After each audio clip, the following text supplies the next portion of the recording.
Amanda, your room is such a mess it's an eyesore. I cleaned it up for you and got rid of all the junk you don't need.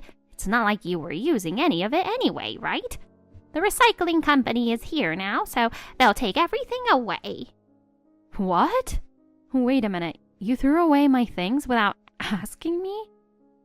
Oh, stop making such a fuss. You wouldn't have even noticed if I hadn't said anything. Did you throw away the jewelry my grandfather made for me too? Oh, that old thing? There was no point in keeping something so outdated. It's not like you were ever going to use it again. That was a special gift from my grandfather for my birthday. Well, if it was so important to you, maybe you should have taken better care of it. I had it put away safely. You're the one who went through my things without asking. There was too much stuff in your room, it was in the way. It looked awful, and cleaning around it was a nightmare. That's my problem. Why would you throw away my things without asking? Oh, watch your tone.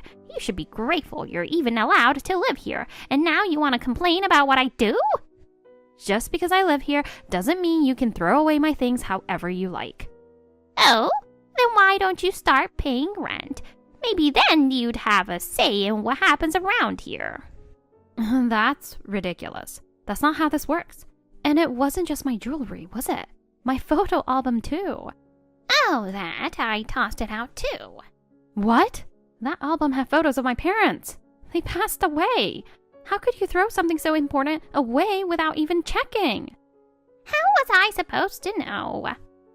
To me, it was just a bunch of useless papers. Where did you throw it away? Who knows? The trash collectors probably took it this morning.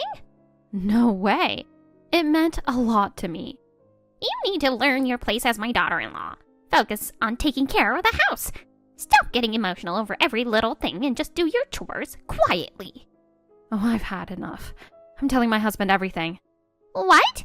Are you seriously making a big deal out of this? You threw away my things without asking and acted like it was completely normal. I can't take it anymore. I'm talking to Jack and we're deciding what to do next. Hold on a second, you. What's with that attitude? I'm the head of this house.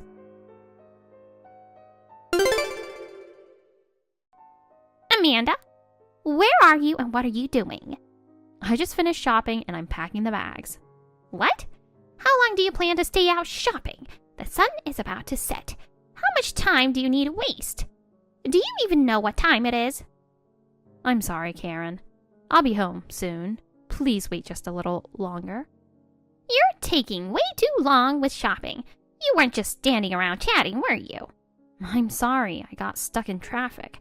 There was an accident up ahead. Oh, stop making excuses. It's just an accident. Don't be so dramatic.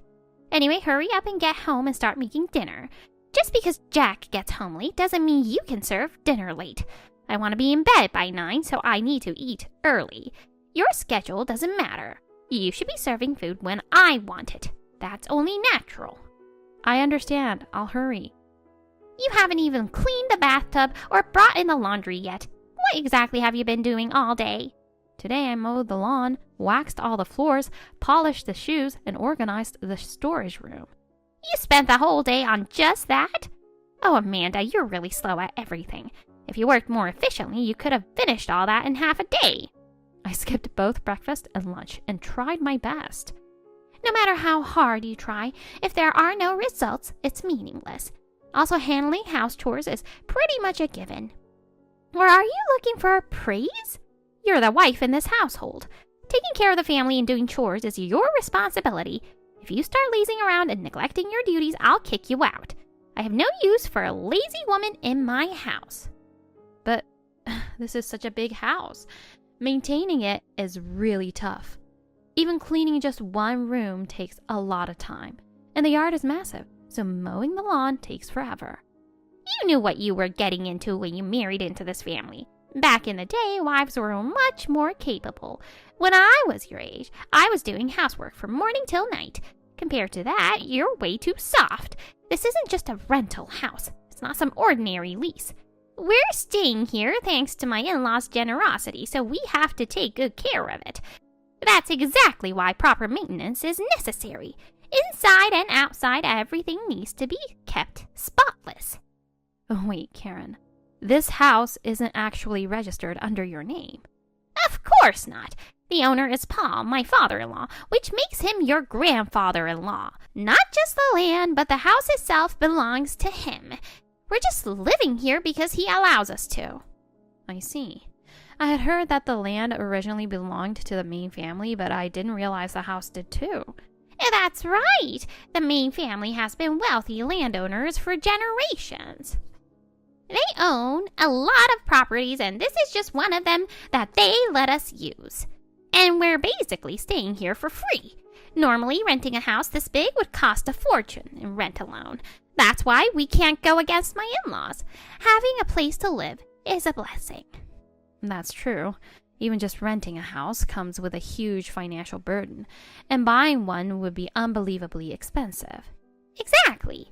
Especially after my husband passed away, this place was a lifesaver. If we had been kicked out, I have no idea where we would have ended up. Being able to continue living here like this is something I'm truly grateful for. We're also grateful to be allowed to live here. I know! Eventually, my son will inherit this house. Since it'll officially be ours one day, we need to start managing it properly now. Well, Paul and his wife are getting up there in age. Their time might be coming soon. They could just suddenly drop dead one day, or maybe not. Those two seem like they'll cling to life forever. But doesn't your father-in-law have a chronic illness? Has his health been okay lately? And your mother-in-law, taking care of him every day must be exhausting for her. I really wish they'd just hurry up and go. As long as they're around, I'll never be free. If they keep holding on to life like this, it's honestly a nightmare.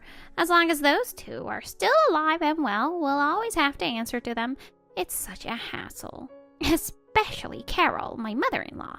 She's always been such a nag. And I'd rather not deal with her anymore.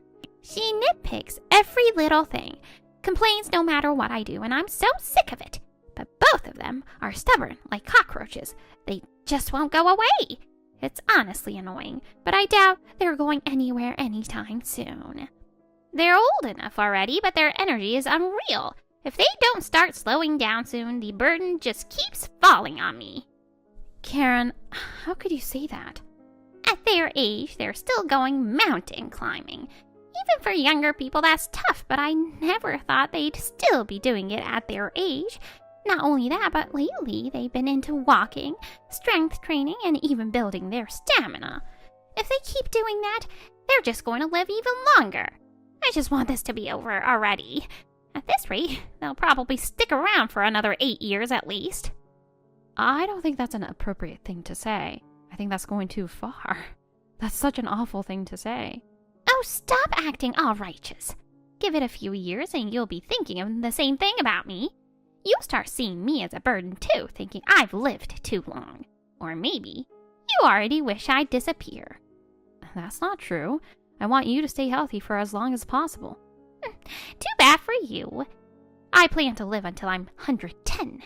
I'll live as long as I can and stay in this house for the rest of my life. I'm even treating all this bossing you around as part of my rehabilitation. I'm just getting started. Amanda, I'm leaving you in charge of the house. In charge? That's right. Starting today, I'll be away for a while. Where are you going? Just a little trip. That's pretty sudden. It was a spur-of-the-moment decision. My back has been hurting lately, so I thought I'd go to a spa resort to relax. A friend recommended a good place, so I'll be heading there. I understand. But since I won't be here, you'll probably slack off, so I'm leaving you with some assignments. Excuse me? First, do a full deep cleaning of the house. At the same time, get rid of all the useless junk inside. There's way too much clutter and it's in the way. If the house isn't spotless by the time I get back, there will be trouble. Hiring a service would cost money, so you'll be doing all of it yourself. Load everything into your car and take it to the dump. We have a perfectly good worker here, so there's no need to waste money. How long will your trip be? Probably more than 20 days. That long? Well, at least that should be enough time to deep clean this whole mansion. Make sure you do a thorough job.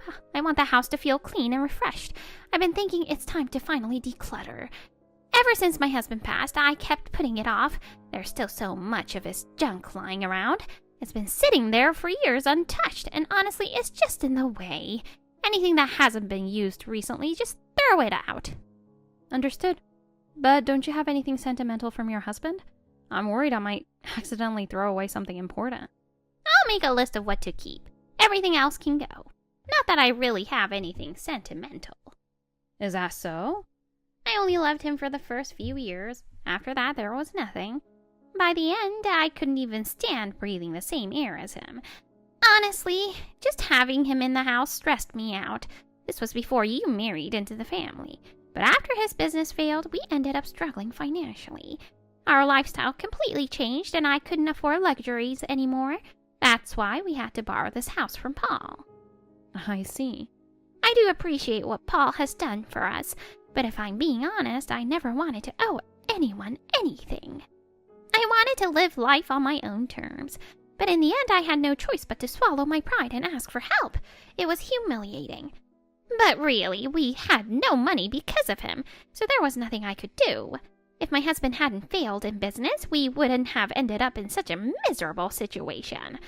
Well, not that we have much money now either. In the end, nothing really changed. That's why I fully expect you two to take care of me in my old age. I see. That's only fair, isn't it? I'm letting you live here, so you should be grateful. Besides, my son is always busy, so he must be making plenty of money. I have nothing to worry about for my retirement. Of course, we plan to support you in your old age. But if money is tight, how did you afford this trip? Oh, don't worry about that. I made sure to get the money. I sold some things from the house and got the cash I needed. Talk about killing two birds with one stone. What did you sell? Your handbag. The expensive designer one. What? That was something really important to me. You had it tucked away this whole time. If it was that important, you would have used it more, wouldn't you?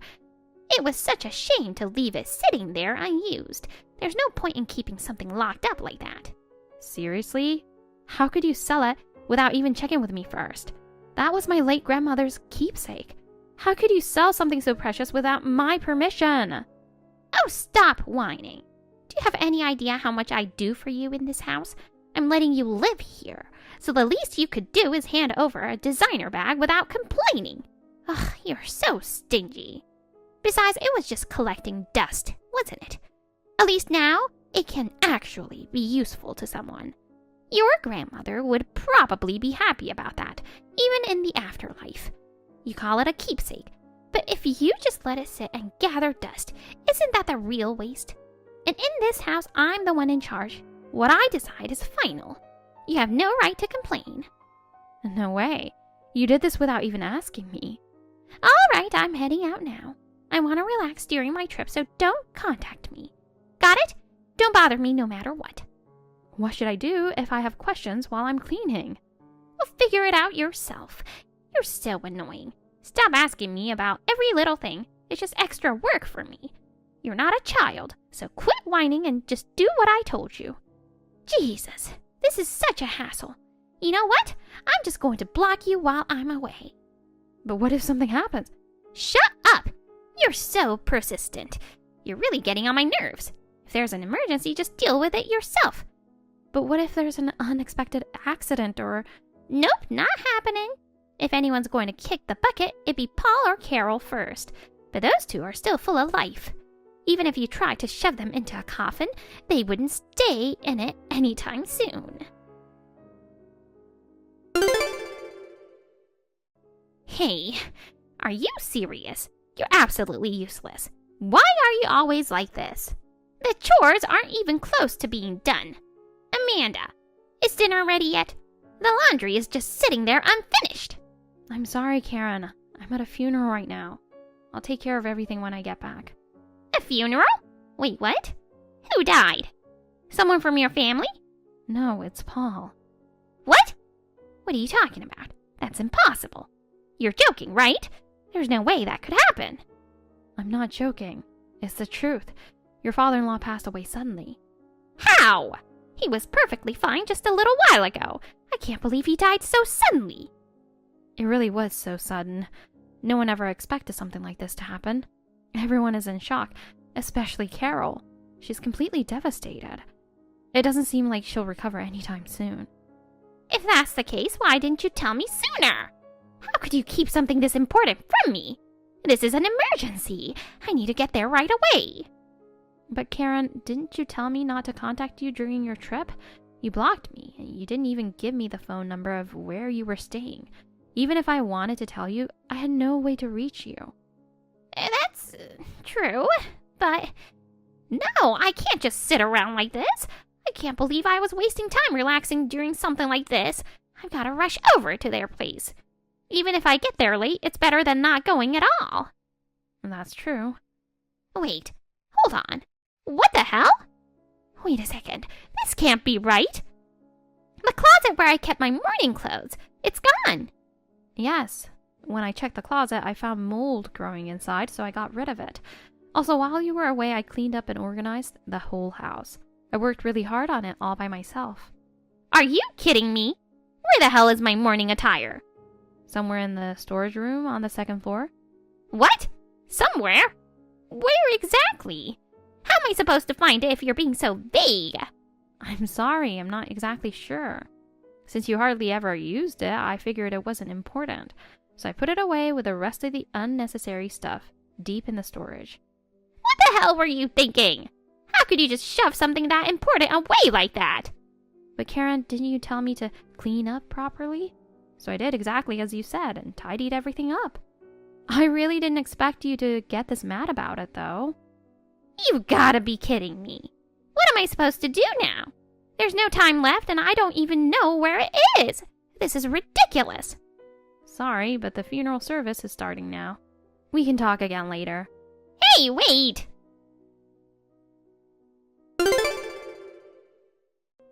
Sorry for the late reply.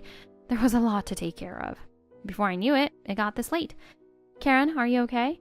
Of course not! I can't believe I actually got kicked out! This is unbelievable! I figured as much. You rushed all the way there, only to be turned away at the door. And Carol was absolutely furious. She was screaming, I can't believe Karen would miss her father-in-law's funeral to go on a trip. She's so ungrateful. Wait a minute. I wasn't skipping it for a vacation. I just didn't know he had passed while I was away. And yet, she didn't even bother listening to my side of the story before throwing me out. Well, of course. The daughter-in-law didn't show up to her father-in-law's funeral. No matter the reason, there was no way Carol was going to forgive that. You didn't tell me. This is your fault. Why didn't you let me know right away? If I had known, I would have come immediately. But Karen, didn't you say I shouldn't get in touch with you while you were away? Not to mention you blocked me and didn't even give me the number of where you were staying. So how exactly was I supposed to reach you? Even if I wanted to tell you, I had no way to do it. Oh, that's true, but no, I can't just sit around like this. I have to find a way to get back to their home. Tell my son to calm his grandmother down. Jack isn't there either. He's currently out of the country for work and is running behind schedule. Still, Carol understands that this situation was unavoidable for him. But in your case, you were just on vacation. There's no justifiable excuse for that, so I don't think anyone's going to defend you. Then you explain it to her. Explain to her that I had no choice in the matter and help her get it. No. Excuse me? Because, Karen, your situation wasn't unavoidable. You just wanted to take it easy, so you dumped all the housework on me. And not only that, but you sold my precious bag without my permission and used the money for your trip. On top of that, you intentionally blocked me just to be spiteful, making sure I couldn't reach you. This is the result of your own actions. You brought this on yourself. I wasn't bullying you. I was just being strict so you'd take care of the house properly. Well, it's not up to me to decide if it was bullying or not. Your own relatives made that judgment. What? I explained to everyone why you weren't at the funeral, and the verdict was unanimous. This was blatant bullying. Of course, Carol is fully aware of everything now, too. Oh, you've got to be kidding me, you idiot! Why the hell would you run your mouth like that? Do you even care about my position in this family? You should have just kept your mouth shut. I won't. I only told the truth, and at this point, there's no way to cover it up. Are you seriously ignoring what I'm saying? That's right, because Carol already said I don't have to listen to you ever again. Karen, where are you right now? Did you manage to fix the problem? You went to Carol's house today to apologize, right? How did it go? It was a disaster. This is all your fault. What am I supposed to do now? What happened? They said we're not allowed to stay in the house anymore. They told me they have no reason to keep lending it to me. So they're kicking you out. Ugh, that's rough. You better start looking for a new place right away. You're the one responsible for this, so you find a place. A house big enough for 3 adults. 3 adults? Who exactly are you talking about? Us, of course. Us? Are you kidding me? Oh, I'm being completely serious. Besides you, who else are you talking about? My husband and I are leaving for his overseas assignment. So who exactly are these 3 adults you're referring to? What? I haven't heard anything about this. Of course you haven't. I never told you. What? How dare you make such a huge decision behind my back? I can't believe you went ahead and planned this without even telling me. None of this would have happened if you had just kept your mouth shut. If you hadn't meddled, I'd still be living peacefully in that house. Because of you, Carol hates me now. I only told the truth to the family. You're the one who caused all these problems with your own actions. Blaming me for the consequences of your behavior is ridiculous. And one more thing. You were completely wrong about me making Carol hate you. She already hated you long before this. What? That's impossible. She may be strict, but there's no reason for her to hate me. Oh? I honestly thought you already knew that you both hated each other. Maybe you managed to keep up appearances, but in reality, Carol had been tolerating you for a long time. But I was handling things just fine on the surface. I was making an effort, so why did it have to end up like this? Well, when I told her about all the awful things you've been saying about her, she shared that she's been experiencing those same feelings. In fact, she wanted to cut ties with you much sooner. You snitched on me? Wait, don't tell me. You even told her that I said I wished she'd hurry up and die? Yes. That's why she was so furious. How could you? Why would you do that to me? It's simple. Because I hate you. What? I despise you, Karen. So of course I told her. No way! But we were getting along so well. I was just putting up with being treated like a maid. Oh, I'm sorry. I only meant it as training for you as my daughter-in-law. I thought that with more experience you'd grow into your role. If I made you feel bad, I apologize. Let's put this behind us and keep living together, okay? I mean, I'm still kinder than Carol, don't you think? But from now on, I'll be even nicer. I'll try to meet you halfway. I'm not like her, you know. Trust me. No, Karen. You're actually worse than she is. Because at least she never stole my bag and sold it. And the fact that you only think about yourself and treat your family like tools, that alone makes it impossible for me to believe anything you say. I have no reason to stay with someone like that anymore. From now on, you're on your own. Goodbye, Karen. Wait, Amanda! Please, don't leave me. Help me!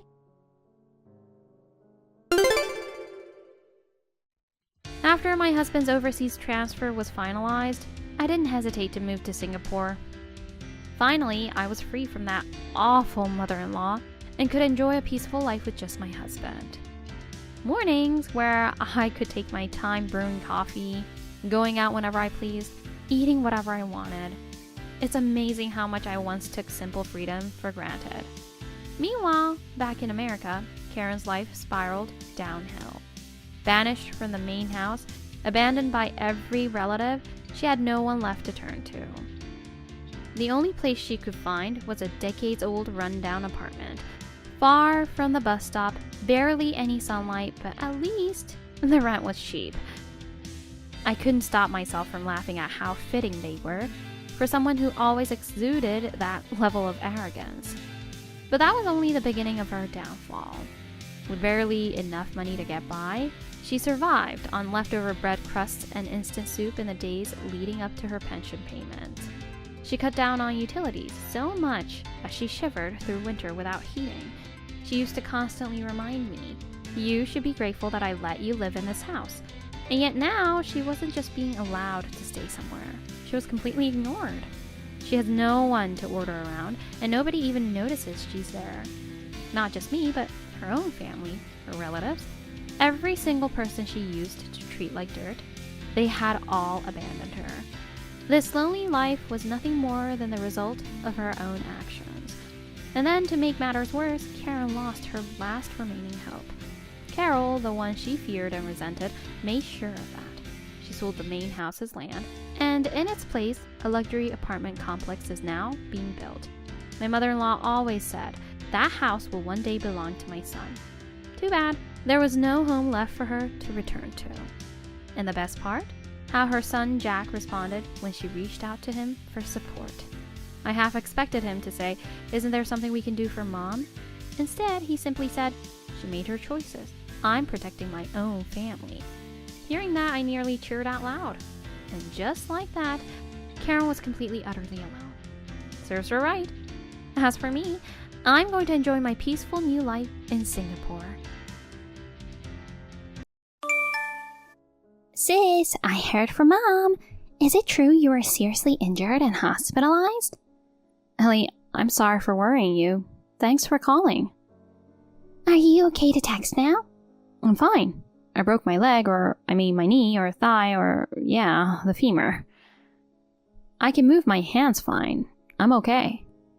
I'm in a hospital room, so I can't make phone calls, but at least I can text. I see. Well, that's great you can text. But when I heard about your accident, I was so surprised. I thought my heart would jump out of my chest. I know, I was surprised myself. So, how are you feeling?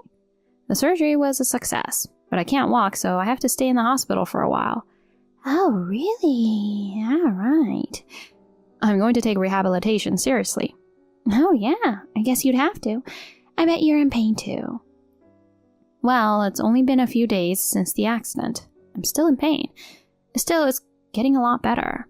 If the pain gets too bad, I just tell the nurse and she gives me some painkillers. Thank God for that. I'm glad to hear that, but I can't believe you're in so much pain that you have to take medicine. It sounds like it's really tough. Is there anything you need right now? I'll bring whatever you need, so don't hesitate to ask. Okay, thanks. I'm okay for now, but if I need anything else, I'll take you up on that. Yeah, okay. Kevin, it's your lunch break, right? Yeah, it is. Sorry to interrupt your break. I have a favor to ask you. What is it? Could you bring a change of clothes to the hospital? Huh? I'm busy. I know, but I've been wearing the same clothes since I got into the hospital, so it's about time I changed. Why don't you ask your mother for that? Huh? I'm going on a business trip tomorrow. I didn't know that. You didn't tell me. It's a 2-hour drive for her, so I can't ask her. So then, can I ask you to bring it this evening? Don't be absurd. I've got a lot of work to finish up today. I'm not going home early. Besides, I have to be out of the house by 6 a.m. tomorrow morning. I know I'm asking a lot of you, but I can't bear to wear the same clothes any longer, and I want to see you. Huh? We're not two lovers who've just started dating. Don't be creepy. You don't have to go that far. If you need a change of clothes, just buy some. Why do I have to go? I can't have you calling me every time you need something like that. Something like that? I'm sick. I can't go out because I can't walk and they don't sell clothes in the hospital. Did something happen at work that made you say that? This isn't like you. It's your fault. I'm swamped at work recently, and to have you bother me with something as trivial as that, anyone would be irritated. I'm sorry. It pisses me off to hear you apologize so easily. Huh? What should I do then? Even if I don't apologize, you get angry at me. I'm injured, so the least you could do is give me a little slack. There you go. That's what you really want, isn't it? You got hurt on your own. What are you talking about? Oh, Kevin. Anyway, ask someone else to get your clothes. Okay, I'll ask my sister. But I'm hurt too, and I'm depressed. I don't think you should talk to me like that. Kevin, you've changed lately. How? You used to be so kind, and you used to think of me first. But lately, you've become very cold towards me. I noticed it even before the accident. What's wrong? If you have something on your mind, just say it. Nothing. I'm just busy at work. I know you've been working a lot of overtime. I think it's hard to be busy at work. But you said you don't want me to cook dinner because you're going to eat it at work. I don't want you to do that. Why do you have to bring that up now? It's got nothing to do with your injury or hospitalization. If it's not a time like this, you won't even listen to me. The only time you ever contact me is when you're working late, and you don't need dinner. Put yourself in my position, waiting for you to contact me. If I had time to contact you, I'd like to get my work done. Can't you even understand that? You want me to understand how you feel, but you don't even try to understand how I feel. Oh my god, you're so tenacious. Sorry. There you go, apologizing like that again. That's what irritates me. Oh, come on. Oh, I forgot to tell you. What? I'm going abroad the day after tomorrow, so don't call me unless it's urgent. You're kidding. When I'm in the hospital? You just got hurt on your own, that's your problem. We're married, so it's not just my problem. If you can't make it today and you're going away on a business trip, I still need a change of clothes. The least you could do is come and see me before you go. Aren't you even worried about me? Of course I'm worried about you, but one of my bosses at work invited me on a cruise ship trip. Cruise ship? I can't go on a cruise ship with you around because you would just complain about it. I thought it's a good time for me to go on a cruise ship.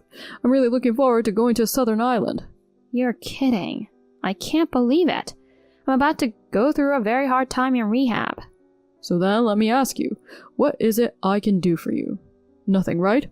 Even if I were there, I can't fix your injury, can I? Rehabilitation is something that only a specialist can do, right? I guess that's true. You can't fix my injury, but I need you to support me emotionally. Just coming to visit me is enough. You're really spoiled, Sylvia. Well, then, I don't know what's gonna happen in the future. Why do you say such hurtful things? Anyway, I'm too busy with work to take care of you. You can take care of yourself. If you're going to talk like that, I'm done. I won't ask you for anything again. Yeah, do that. Oh yeah, whatever, fine. Ellie, I'm sorry, I need a favor. A favor? What's up? Kevin is having a hard time. If you could bring a change of clothes to the hospital, that would be great. Sorry, sis. I'm afraid I won't be able to make it for about 10 days. I'll be totally fine after that. Oh, really? So your schedule's filled up for the next 10 days? Are you going somewhere? That's right. I have an overseas business trip starting the day after tomorrow. I have to get everything ready by tomorrow. Is that so? But I thought you had a desk job, and you have to go on a business trip? Well, that's because I got promoted, so I was transferred to another department. It's really tough because it's taking time to get used to. Is that so? I see you're working hard too. Thanks, it's very rewarding. I'm really sorry I can't bring you a change of clothes. That's okay. I feel bad because it's so far, but I'll ask Mom. Yeah, do that. I'm sure Mom will be fine. I wish Kevin would bring it to me in the first place. He's been kind of cold lately. It's not his fault. He's busy with work too, you know. Ellie, what's wrong? No, it's just that he's got a lot going on because he has a business trip tomorrow. I don't think it's any wonder he can't go to the hospital when you ask him all of the sudden. Huh? How did you know Kevin's going on a business trip tomorrow? Oh, I don't know anything about that. You said he often goes on business trips. I just thought that if he said he couldn't come to the hospital, that's what he meant. Oh, okay. Yeah, that's right. I know I told you that if you needed something, I'd bring it to the hospital. I'm sorry my business trip got in the way of me helping you out. Yeah, no problem. By the way, how long is your overseas business trip starting the day after tomorrow? 6 days and 5 nights. Even though it's for work, it's been quite a while since I've been overseas, so I'm looking forward to it quite a bit. Well, that's great. Have a safe trip. Yeah, good luck with your rehabilitation, sis. Thanks. Sis, I'm in trouble. Please pick up the phone.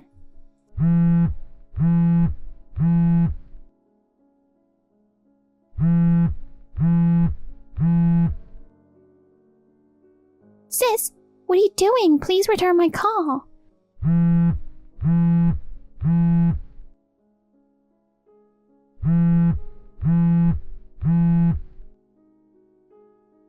Sorry, I was sleeping. What's going on this time in the morning? And calls aren't allowed in hospital rooms. You finally answered back. Then texting is fine. It's daytime here. Oh, that's right. You're on a business trip. That doesn't matter, sis. It's an emergency. Emergency? What's going on? It's really bad. Kevin got lost at sea. What? Kevin? That's right. He was on a cruise ship trip with his friends, right? My friend who was traveling with Kevin contacted me. I had a drink once with that friend of Kevin's. He contacted me. He said he didn't have your contact info. Huh? Who's the friend? That's not important right now. Anyway, he's someone you don't know. Of course, I guess there's a lot of crew on the boat. When they had some free time on the island, they thought they'd go a little deeper into the island. They went into the restricted area so that the crew wouldn't notice them. His friend swam to the end of the area and was found and saved. But they still haven't found Kevin. I happened to be in the area on a business trip. Anyway, I'll try to visit the location. Ellie, wait a minute. Wait a minute, are you listening to me? Sis, why did this happen?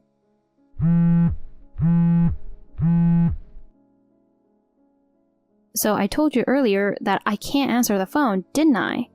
Sis, it's an emergency right now. This is not the time to be saying that. Even so, rules are rules. Sis, I understand why you don't want to believe that your Kevin is in trouble. Just hear me out, okay?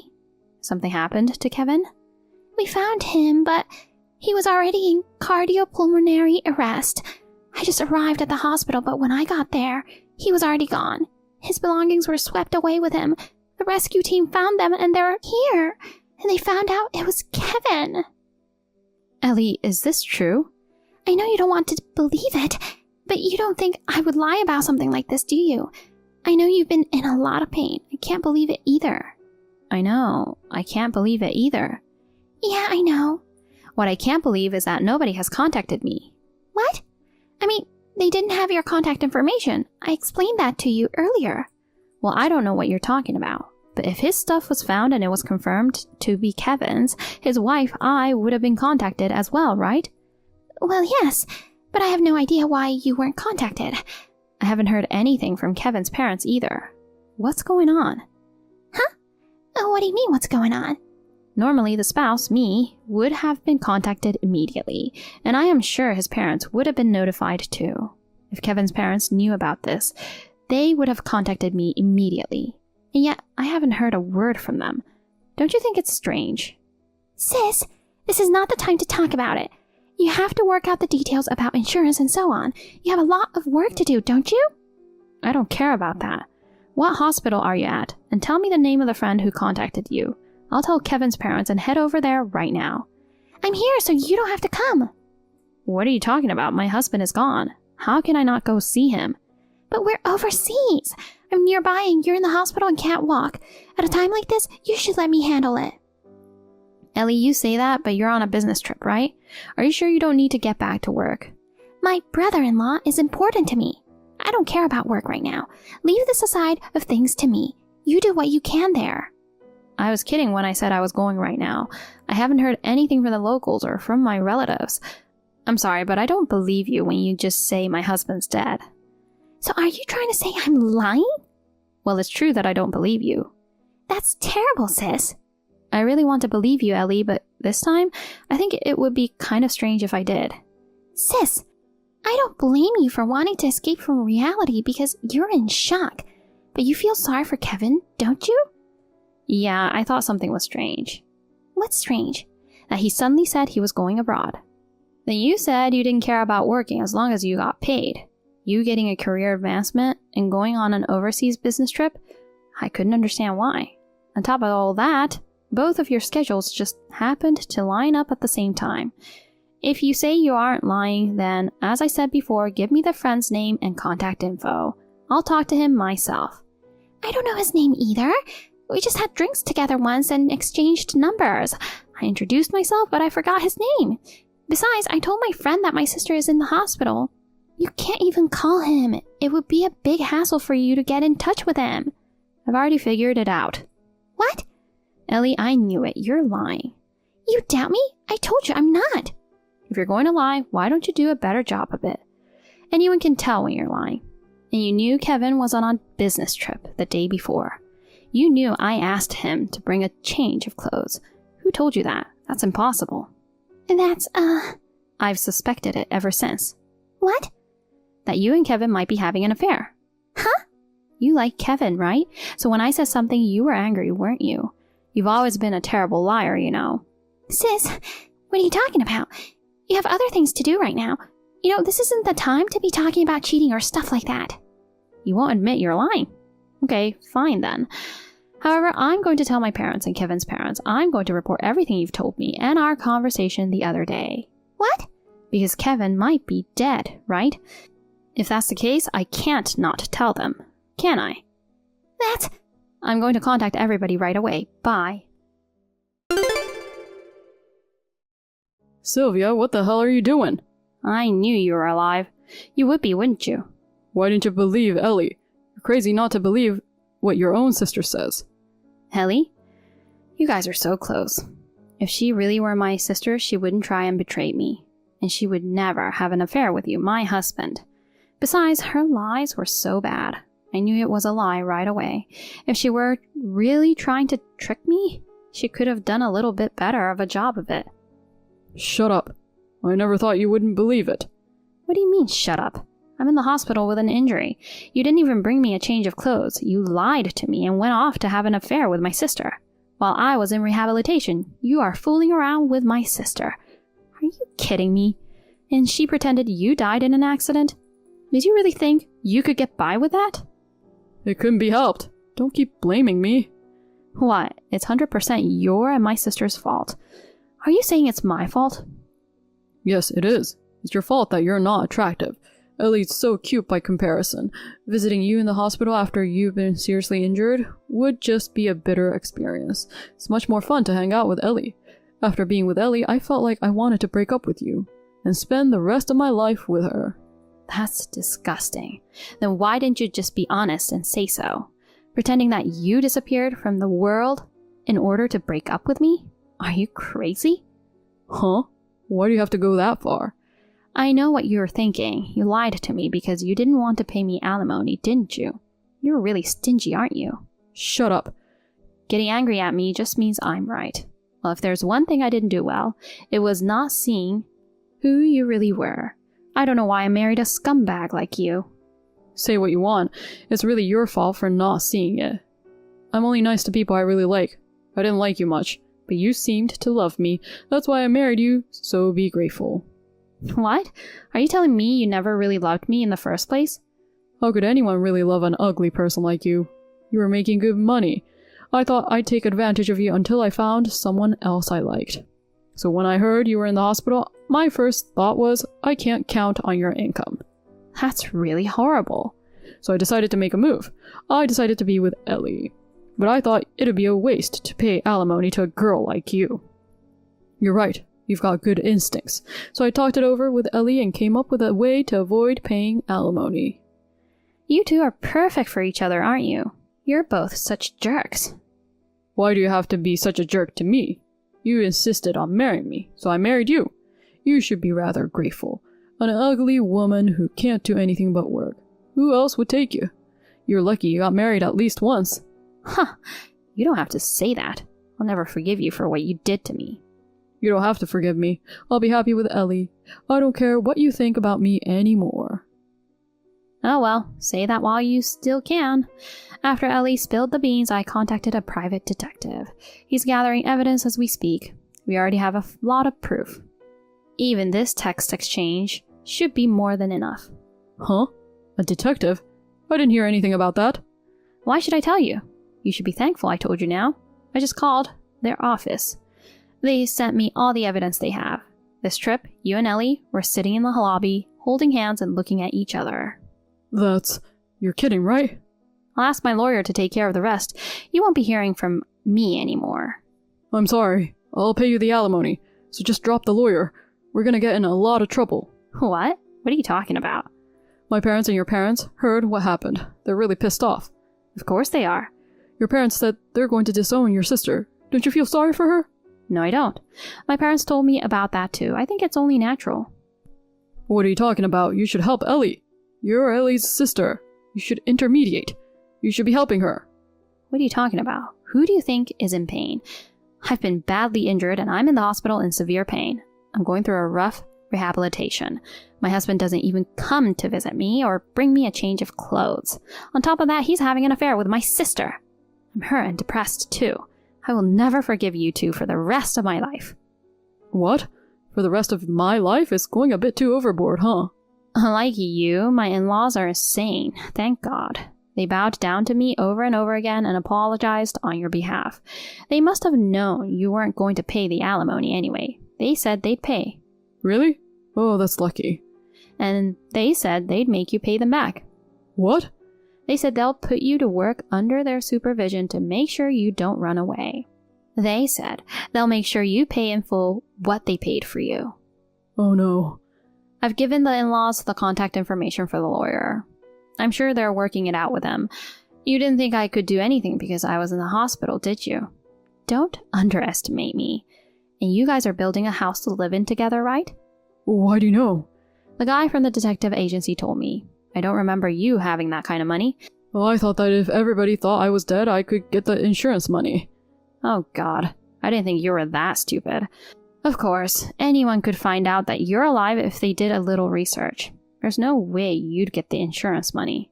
Then what about that house? I don't know. You'll have to work hard to pay back the loan. Don't ask me about that. Oh, I know. We'll just get a divorce. I'll get your money from the property division, right? Huh? There's no way you're getting a hold of that. Most of my savings was saved when I was single. Ever since we got married, you've been stingy with me, but you've been wasting money on yourself. There's almost no savings from after we got married. Oh no. What are we going to do? I don't know. It's none of my business. I'm sure you'll be hearing from my lawyer, so make sure you pay up. Tell that to Ellie too. Sylvia, you are kidding, right? Don't leave us. Goodbye. Take care. Thanks to the lawyer, the divorce was successfully granted. I was able to get compensation from both of them. The investigation by the detective agency provided us with tons of evidence. He had no choice but to admit his infidelity. Ellie cried and asked our parents for help, but of course, they did not listen to her and turned her away at the door. The house they were going to build together had just started construction. They paid the penalty and gave up on having their own home. They went back to my parents-in-law's house and were forced to work under the supervision of my parents-in-law. Ellie immediately ran away and they separated. Neither my parents nor I know how Ellie is doing now. After a long rehabilitation, I decided to go back to my parents' house.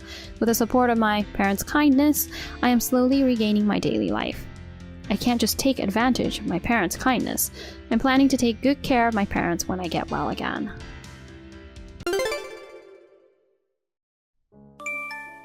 Hey Sarah, listen to me for a minute. What's wrong, Mindy? I can tell from your message that you seem to be in a good mood. You know what? I finally found a boyfriend. Really? That's great. I just got engaged and I'm happy too. I'm glad happiness came to you too. I know. So, what's the guy like? Well, he has a very austere voice. If I were to compare him to an actor, I'd say he's like the young Sean Connery. No kidding. I'm sure he would look very good in a tuxedo. He's an entrepreneur and makes a lot of money despite his age. Wait a minute. That's my fiancé. He's tall and cool. Are you talking about Alfred? Oh, I'm glad you understand. It's hard for me to tell you, so I was wondering what to do. What do you mean? Alfred is my fiancé. How is it possible that he's your boyfriend? Normally, it's impossible. But the fact that Alfred turned to me right away means you aren't attractive as a woman. Huh? It's terrible to make a move on your sister's fiancé. What's going to happen to me? I have no idea. Alfred said he'll talk to you directly. I think he's going to break the engagement. Oh no. We were looking for our wedding venue. Mindy, taking away your own sister's fiancé is too much. Even if you say so, I can't help it. Alfred chose me. I feel sorry for you too, Sarah, but I love him as much as you do. I can't give in. I can't believe you did that. I'm sorry. Don't hate your sister who is too beautiful. I'm too beautiful, so that's why men tend to choose me instead. I'm really sorry. I'll live a happy life with an entrepreneur, Alfred, for your sake. No way. I'll never forgive you. You've failed me. Don't ever contact me again. You're not my sister anymore. Sarah, are you there? I wonder how you've been since then. You're reading my message, aren't you? You should at least respond. What? I'm sure there's nothing more to talk about with you. You don't have to be so cold. Actually, Alfred and I have set a date for our wedding. I'm thinking of sending invitations to the relatives and friends. Are you making fun of me? You are the one who stole my fiancé from me, and he agreed to marry you. I can't forgive either of you. There's no way I'll attend your wedding. That's a horrible thing to say. It's been a year and you're still angry? Of course. There's no way I could forgive what you've done to me. I don't think anyone in the same circumstances will just smile and forgive that. Well, you're right. Alfred is an entrepreneur, so he runs several companies. Looks like you've missed the chance to dig a fortune. That's none of your business. It's not that I loved his profession or income. Anyway, I'm not going to your wedding, so I don't need an invitation. Okay, I understand. But you are my precious sister, so I will have a seat prepared for you. If you change your mind and feel like celebrating our wedding, please don't hesitate to come. Sarah, can I talk with you now? I just heard from our cousin who went to check the venue that you're coming to our wedding. I knew you were curious about our marriage. Or did you feel like giving us your heartfelt blessing? That can't be true. Really? So you're coming here to search for a new guy? We've invited a lot of entrepreneurs today. What? There are a lot of young, accomplished CEOs here too. Mindy, you really have an ugly way of thinking. You don't have to act tough. You want to be a part of Fortune Diggers too, don't you? Thanks for deciding to come to our wedding. I know it's hard to be a single woman, but just bear with it. What's with that tone? I'm not going to come to your wedding to search for a new guy. Don't make fun of me. I told you that you don't have to act tough, didn't I? I'm not acting tough. It's not like I was interested in your wedding anyway. Are you serious? That's hilarious. What do you mean by that? There's no way a girl like you can get his attention. Huh? There are no entrepreneurs who would be interested in a dull woman like you. After all, they are all top entrepreneurs who are making a lot of money. So I don't think there's any room for you. Geez, I can't talk about this with you anymore. Hey Sarah, what was that all about? I have no idea what you're talking about. Why were you sitting next to Joseph? You're too brazen, even if you're here to search for a new guy. I don't understand. Joseph is the son of a wealthy family. He's an entrepreneur who became a company's president at such a young age. I don't know if you knew about that or not, but you were trying to approach him. It was embarrassing to watch. I didn't come to search for a new guy. I was invited by the groom. Otherwise, I wouldn't have gone to your wedding, would I? Huh? Stop talking nonsense. Joseph just got married recently. So what? He is one of the entrepreneurs that Alfred respects. His company has a strong business relationship with Alfred's. That's why I had asked him and his wife to attend the wedding. It's insane for you to sit beside him. You think so? Of course, it's so embarrassing. You didn't flirt with him, did you? Absolutely not. I would never do such a thing. Then why did you go to the trouble of sitting next to Joseph? You knew he was the son of a wealthy family and an entrepreneur, didn't you? Because I'm married to him. What?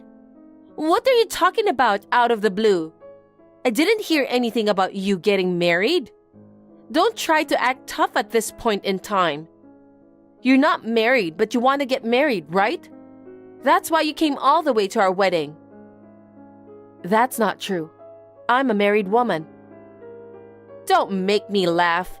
Are you crazy? Even if you were married, why did you, a married woman, try to approach Joseph? I don't get it.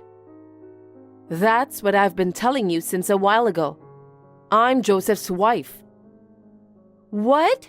What are you talking about? Have you lost your mind? You're so frustrated with me and Alfred's marriage that you're making up stories, aren't you? There's no way you and Joseph are connected. Will you stop lying? I'm not making up stories. In fact, after you took Alfred away from me, I got to know Joseph through work. Work? You're not an entrepreneur or anything, are you? Of course not. You know I'm a web writer, right? Yeah. It's not a very lucrative job anyway. One of my clients asked me to write an article for a special feature on entrepreneurs in the city we're living in. I was responsible for the interviews too. One of the entrepreneurs was Joseph. What? Of course, we met first on business, but we got into a conversation about our passion for traveling abroad. After that, Joseph started contacting me. He contacted you directly? Yes, he did. Looks like we just had the same feeling. We started talking and getting to know each other little by little. But then, Joseph got a new job overseas, so he asked me to come with him. What? I didn't know about that. Alfred knew that Joseph got married, but I don't think he knew you're Joseph's wife. So we decided to get married on the spur of the moment, and we are planning to leave soon. I got an invitation to the wedding from Alfred. We decided to stay here until after the wedding today. My husband replied that he'll be attending the wedding together with me, so I had no choice. Are you telling me the truth? A lame girl like you got married to a wealthy and famous entrepreneur like Joseph? That's too good to be true, since you're much wealthier than me. I can't forgive you. You were able to marry Alfred, whom you stole from me. Let's be happy for each other. Don't be silly. I hear Joseph's income is much larger than Alfred's, and he has plenty of assets too. I can't allow you to be wealthier than me. Is that what this is about? Why did you decide to marry Alfred? You stole him from me and got married, didn't you? You made your wish come true, so you must be happy enough. What are you talking about? If I had the chance, I would have married Joseph instead. It's not fair that you're his wife. I don't understand. Anyway, I'm glad I got married to Joseph. I got married before you did. Why didn't you tell me that you got married? Why should I do that? You stole my fiancé away from me. I thought we've cut ties. That's terrible. You should have let me know since I'm your sister and it's your important lifetime event. Because I don't know what you'll do if you find out. So I decided not to let you know. Our parents said I should do that too. Even our parents? That's terrible. Well then, congratulations on your marriage. Tell Alfred I said hi. Mindy, what on earth do you think you're doing? What do you mean? I heard you were hanging around Joseph's office. I got a call from the building manager. I knew as soon as I heard the description of the suspected person. And I hear you keep sending Joseph emails. What are you up to? What? I'm your sister. I wanted Joseph to know I exist. Then why don't you go through me? What's the point of going through you? Why not? I want to show myself to Joseph. Show yourself? That's right. To show that I'm more beautiful and better than you. For what purpose? Of course, for the purpose to become his wife. Why can't you understand that? What did you say? Joseph is married to me. What are you thinking? I'm a woman worthy of Joseph, who's a wealthy man and a great entrepreneur. I'm beautiful, as you can see, and any man would turn his head to me. I could go to a party with my husband and still look good.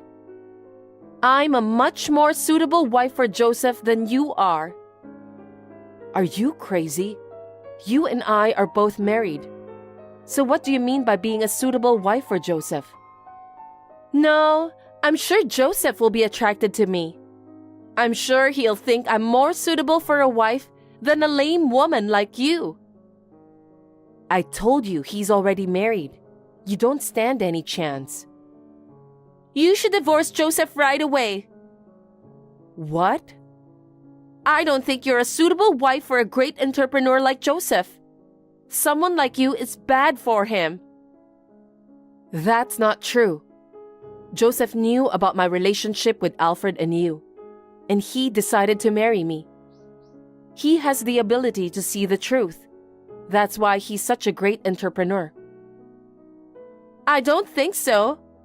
A beautiful, good-looking woman is the perfect wife for a big entrepreneur. I'm perfect for him. I can't talk about this anymore. Don't forget that you are also a married woman. Hey, Sarah! Explain to me what's going on. Reply to me right away. Sarah, don't you dare ignore me. What is it? Don't pretend as if you knew nothing. Why is Joseph's office locked? What? I've been emailing him about our conversation the other day, but he didn't respond to any of my emails. That's why I came to his office to ask him directly. Ask him directly? You're really out of your mind, Mindy. He's already married to me, and that's his office.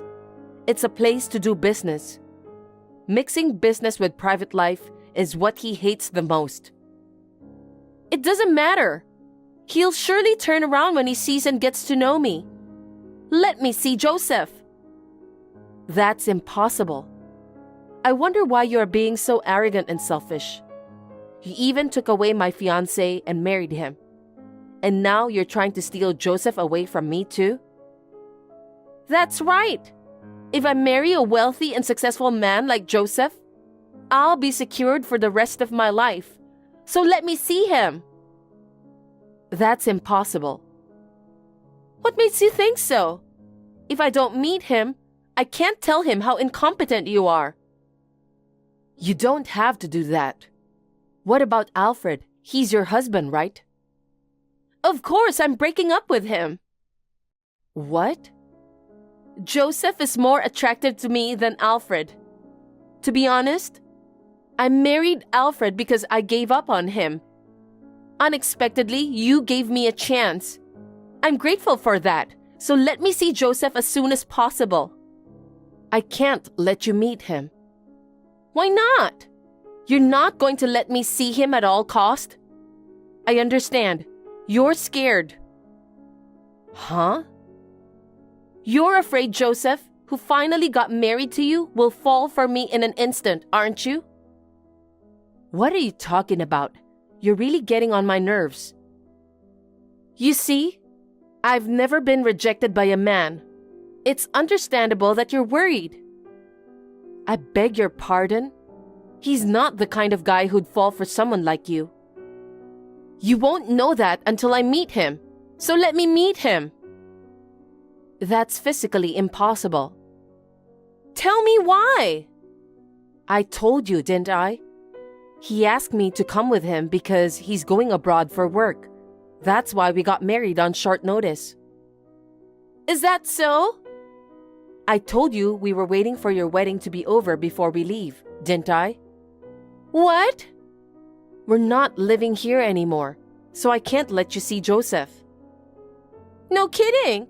Why didn't you tell me? Why did I have to tell you? There's no way I would have told you, because I thought we've cut ties. You're just trying to make yourself feel better. What a nasty woman. I don't understand. Besides, Joseph is watching our message exchange. Huh? We're at home together right now. I'm sorry, Mindy, but he said that you're the worst kind of sister. He also said that he never wants to meet someone like you. No way! It's going to have a negative impact on his business.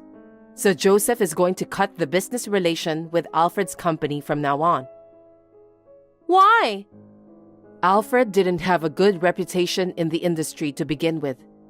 To get close to Joseph, he spread false rumors about fellow entrepreneurs. He often interfered with other people's work with lies. Are you serious about that? You are also part of the problem. He says he'll quit associating with Alfred's company from now on. Joseph is the kind of person who wants to do his job honestly. So he wants you to stay away from him. He says he'll file a criminal complaint against you for stalking if you get any closer to him or me. Criminal complaint? Are you kidding me? I'm not going to let you get me in trouble with the police. Then I'll have all this communication sent to your husband. Huh?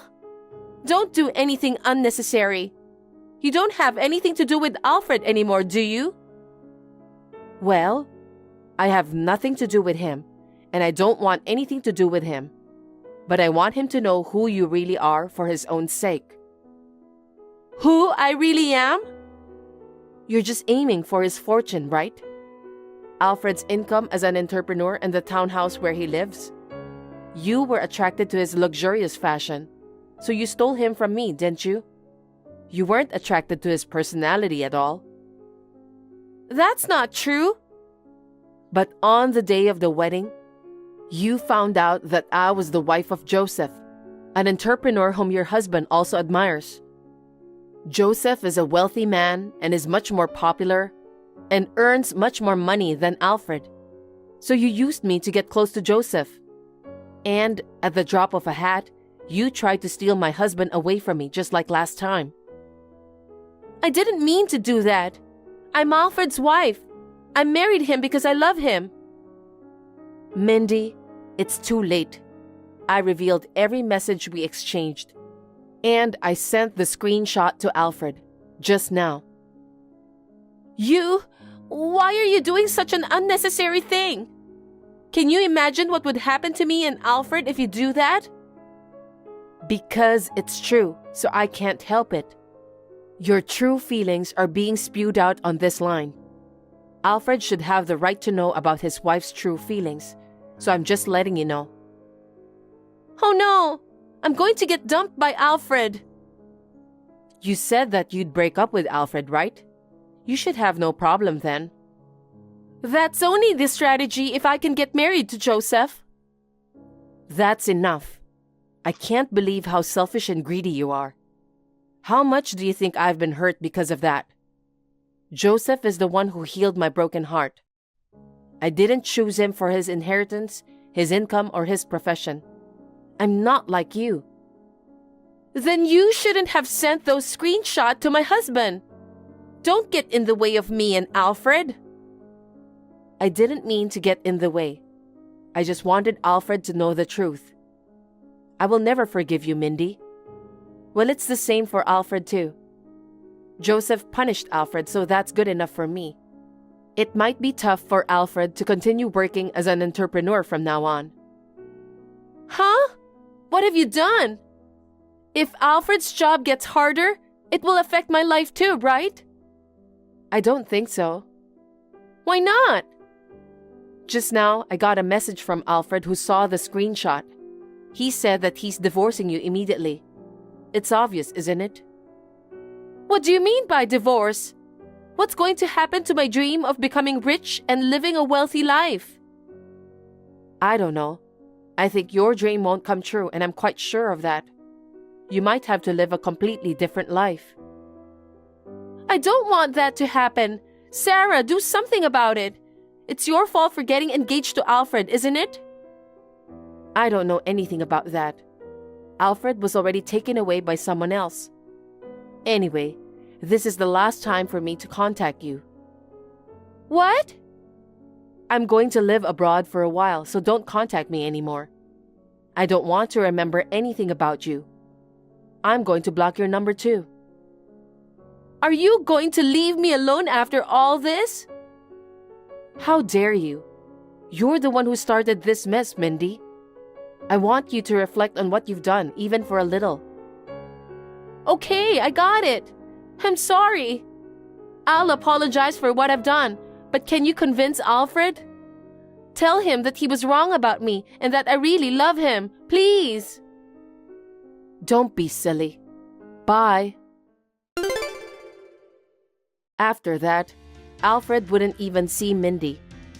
Divorce proceedings have been finalized through his lawyer. Using my screenshot as evidence, Mindy had to pay a large amount of alimony to Alfred for the emotional distress she caused. Furthermore, I heard that Mindy is now facing criminal charges of obstruction of business for interfering with Alfred's work. Also, my husband has cut off his relationship with Alfred. Other entrepreneurs also drew a line under Alfred's business.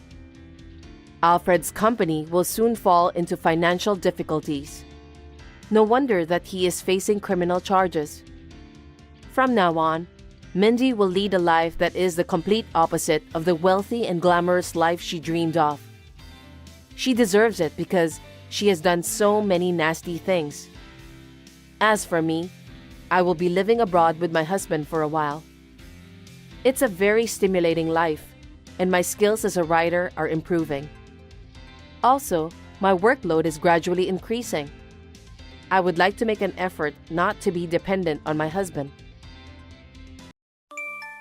Aloha! Hey, Lydia! How are you? Oh, hi, Susan. What's going on? Guess what? I'm already feeling like I'm in Hawaii. Hawaii? Really? Yes! I've decided to go to Hawaii next month. Wow, that's a bit sudden, isn't it? Oh, don't tell me you forgot. Next month is both mine and David's birthdays. And it's our milestone 60th birthday.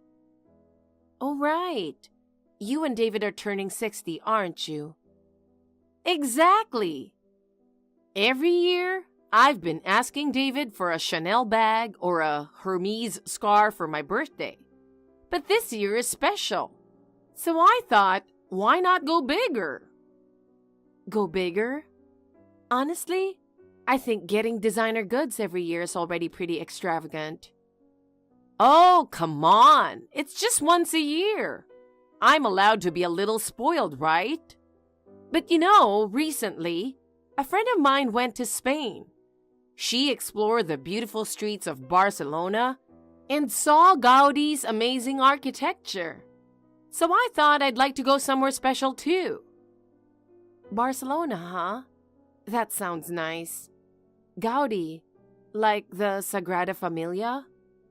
Exactly! Sagrada Familia, Park Ghoul, all of it. And the photos she showed me were just stunning. It made me realize that maybe a memorable trip is better than more designer stuff. I see where you're coming from. And since it's our 60th, I figured, why not go all out? I want to go to Hawaii, take a bunch of photos on those white sandy beaches with the crystal blue water, and make my friends totally jealous. Oh, I see. People do say that trips create lifelong memories.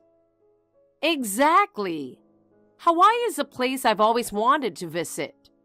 I've been dreaming of relaxing on Waikiki Beach and watching the sunset at Diamond Head. And Hawaii is a shopping paradise, isn't it? You can buy so many luxury items at the duty-free stores. And I want to pick up lots of souvenirs to show off to my friends. So the real goal is to impress your friends, huh? No. It's not just that. I want to really enjoy everything Hawaii has to offer. The nature is stunning. I'm even planning to watch whales at Makapu'u Point and catch some surfers at the North Shore. So it's decided. We're going to Hawaii for our 60th birthday celebration. Family vacation style. Oh, really? So you and David are going together? What? Just the two of us? No way. It's a family vacation. So of course, you and James are coming too. Otherwise, we'd have to pay for the trip ourselves. What? Wait a minute. You're saying James and I have to pay for this trip? That's impossible. What are you talking about? Of course it's your responsibility. James is our only son, so it's his duty to take care of us. A family vacation is the perfect way to show some appreciation. Look, I get the importance of showing appreciation, but paying for an international trip? That's too much. James and I don't make that kind of money, and we have 2 kids to take care of. That's irrelevant. I'll handle booking the flights and the hotel. You just need to cover the expenses.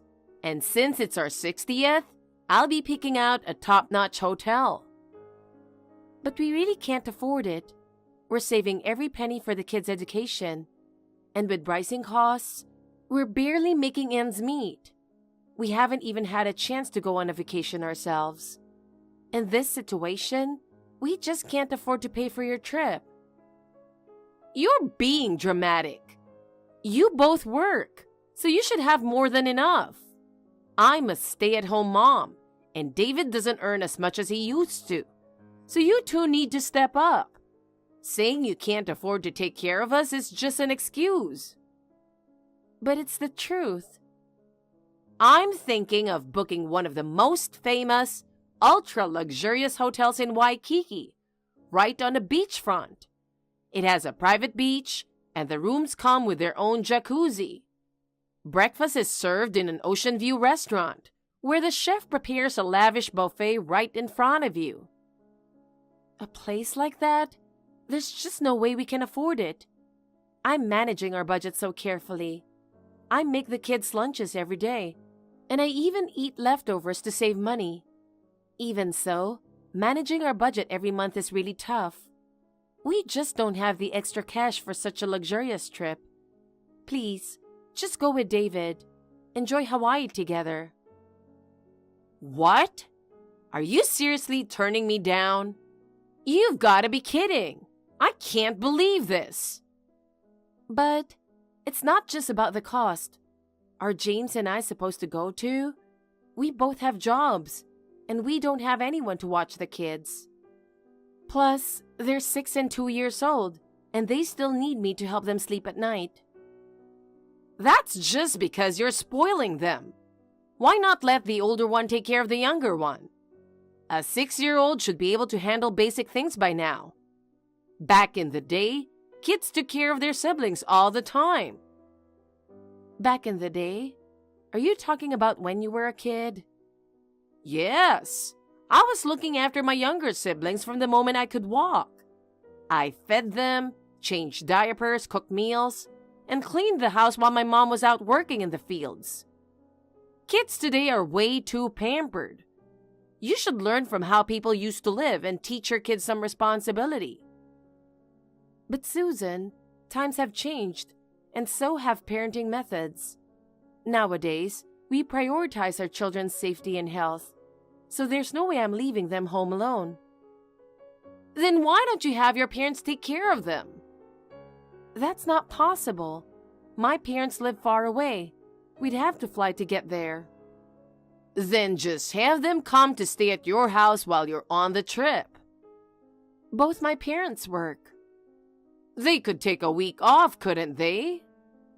Please don't make it sound so easy. Oh, for heaven's sake. You've been making excuses this whole time. But James and I absolutely can't go to Hawaii. No way. You and James have to come no matter what. Listen, this is a family trip for our 60th birthday celebration. It wouldn't mean anything without you there. It's really not possible. Lydia, you're just worrying too much. Kids are resilient. They'll figure it out on their own. If they need help, just tell them to go to a neighbor's house. It's only a week, for goodness sake. Like I said, parenting today is different from when you were raising kids. I'm sorry, but we can't do it. And there's no way we can take 2 young children on an international trip. Oh my goodness. You are the most stubborn daughter-in-law. You know, you really should have had just 1 child like I did. That way, you'd have more freedom and could take them on trips like this. How can you say that? That's just too much. But it's true. Having siblings just causes more problems. It doubles the expenses and they have to sacrifice. So neither one gets enough attention. Because you have 2 kids, you have to work, and it defeats the purpose. But didn't you have a lot of siblings too? That was a different time.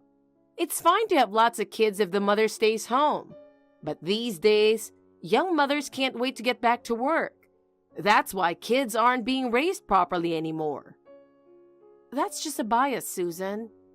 You can still show love and care for your kids while working. Oh, really? If you only had 1 child, you could stay at home, and they wouldn't feel lonely. You'd have time to cook nutritious meals and be home when they get back from school, so they wouldn't feel neglected. I feel sorry for your kids. Well, for your information, James was the one who wanted 2 kids. And even though I work full-time, I still cook and spend quality time with my children. James is very involved too. He wakes up early to help make the kids' lunches, and he helps with chores at night. We all support each other as a family and are doing just fine. We're not cutting corners as much as you think, Susan. We may have less time, but our kids are well loved and taken care of. Oh, you think you know it all, don't you? You've barely started raising your kids, yet you talk so big. Have you ever taken your kids on an international trip like I did with James?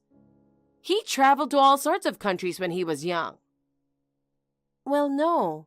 We haven't gone abroad, but we've been on several domestic trips. Domestic trips, huh? That's nothing compared to an international experience. The memories and learning are on a whole different level. Having more than 1 child really is a disadvantage. I'm enjoying my life so much more than you are. A trip to Hawaii would cost tens of thousands, you know. Oh, it's not just tens of thousands. It'll be at least $20,000. $20,000? That can't be true. It is true.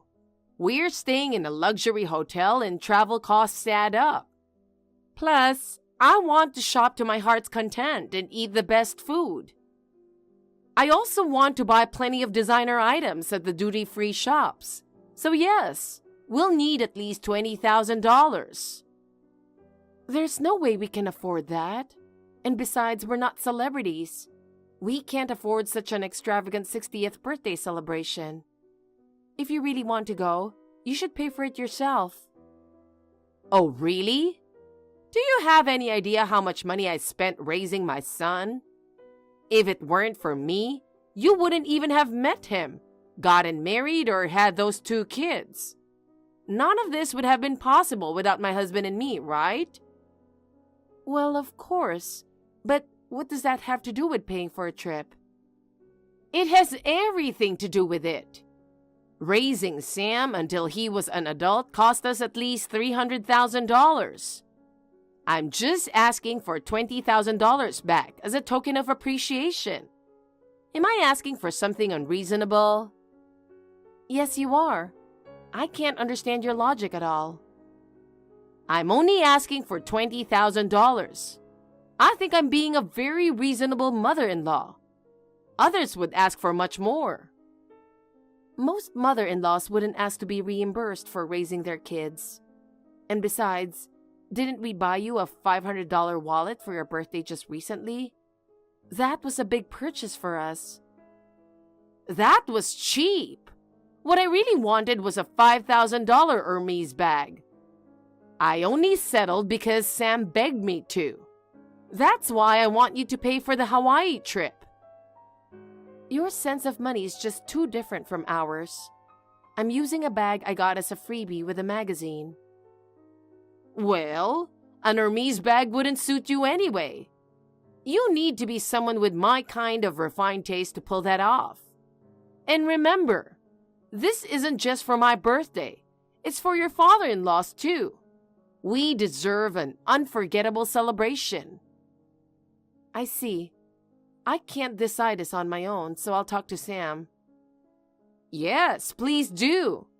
I'm sure Sam will understand my feelings. Unlike you, he's a sweet, considerate son. I'll be waiting for your call. In the meantime, I'll look up some luxury hotels."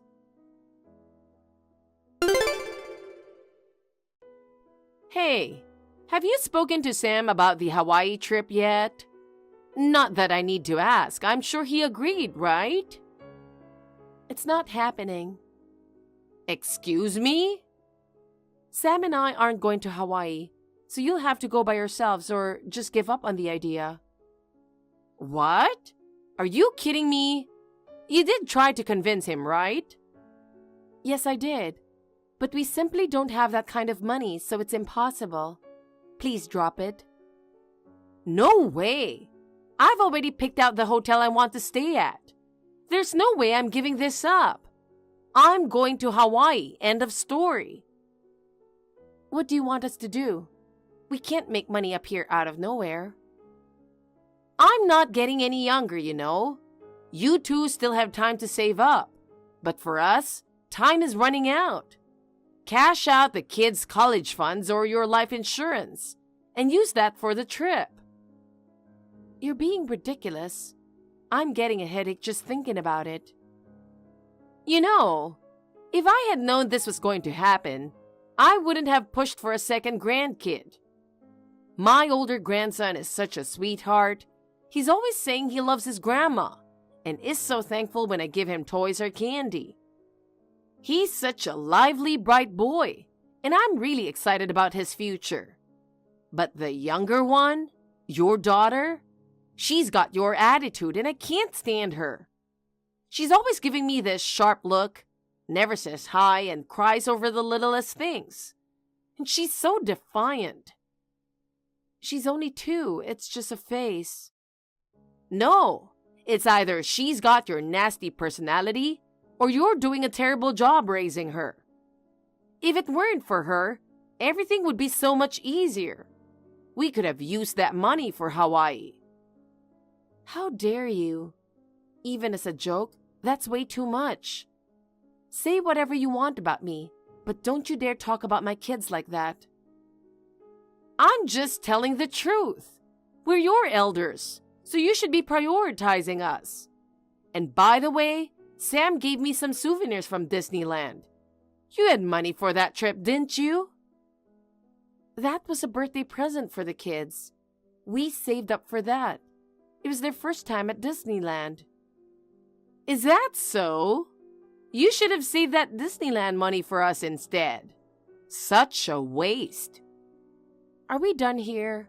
You understand that we can't afford it, right? No. If you had money to go to Disneyland, then you should take us to Hawaii too. If not, it's divorce. divorce. Or give up your younger child to foster care or something. That way, you'll save money by not having to raise her, and we can use that for the trip. That's horrible. How can you even say something like that? The horrible one here is you, neglecting us. Let me remind you, Sam is on our side. Crying to him won't work. You're just an outsider anyway, so pick. Divorce or take us to Hawaii. Fine. That's more like it. You finally get it, huh? You're really such a clueless daughter-in-law. It's exhausting. Well, I'll go ahead and book the hotel right away. A friend told me just yesterday how easy it is to book overseas hotels.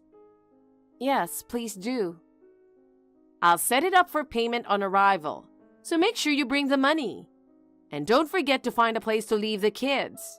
They'd just be a nuisance on an international trip. Oh, and you'll be the luggage carrier. Sam, my husband, and I will be walking together as a family. Got it. I'll tell Sam. We'll be leaving on the last Sunday of next month. We'll stay for a week, so take time off work. I can't wait. This is going to be so much fun. Make sure you have the money ready, all right? Bye.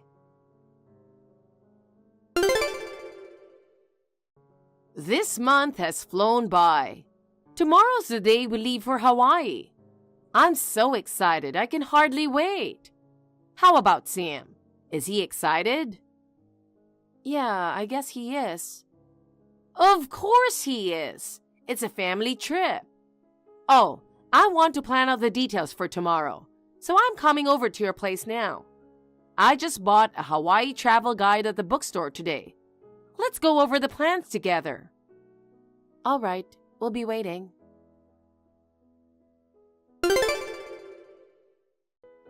You know, you're not really that great at cooking. I appreciate you making dinner for us earlier, but it was a bit bland. Is that so?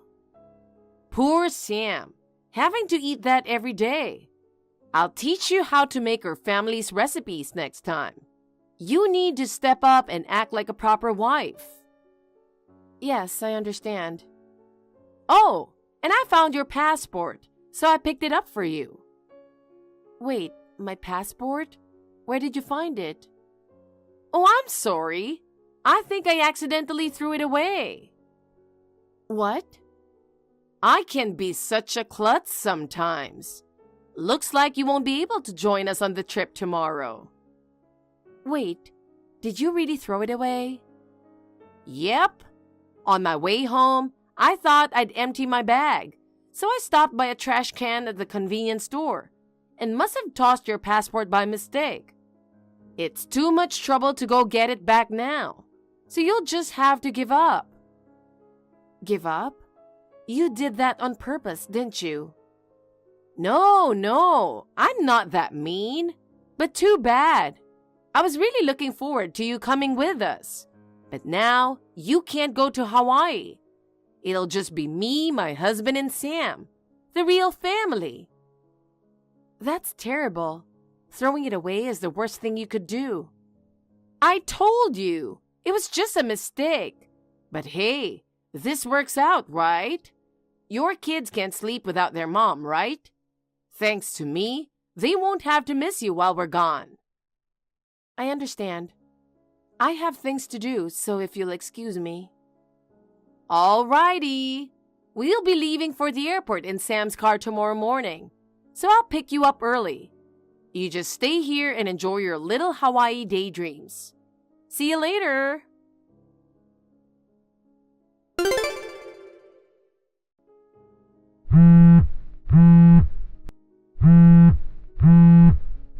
Lydia, What are you doing? Ignoring me even though I've been ringing the doorbell nonstop? Are you still mad about the passport thing? Sam wants to go to Hawaii, so get him out here, you wicked woman. What? My passport is right here, though. Excuse me? What are you talking about? I threw away your passport yesterday, didn't I? It was sitting with your planner, so it had to be yours. Sorry to disappoint you, but that was just a notebook. You probably stuffed it into your bag in a hurry while I was in the bathroom. So you didn't notice at first glance, did you?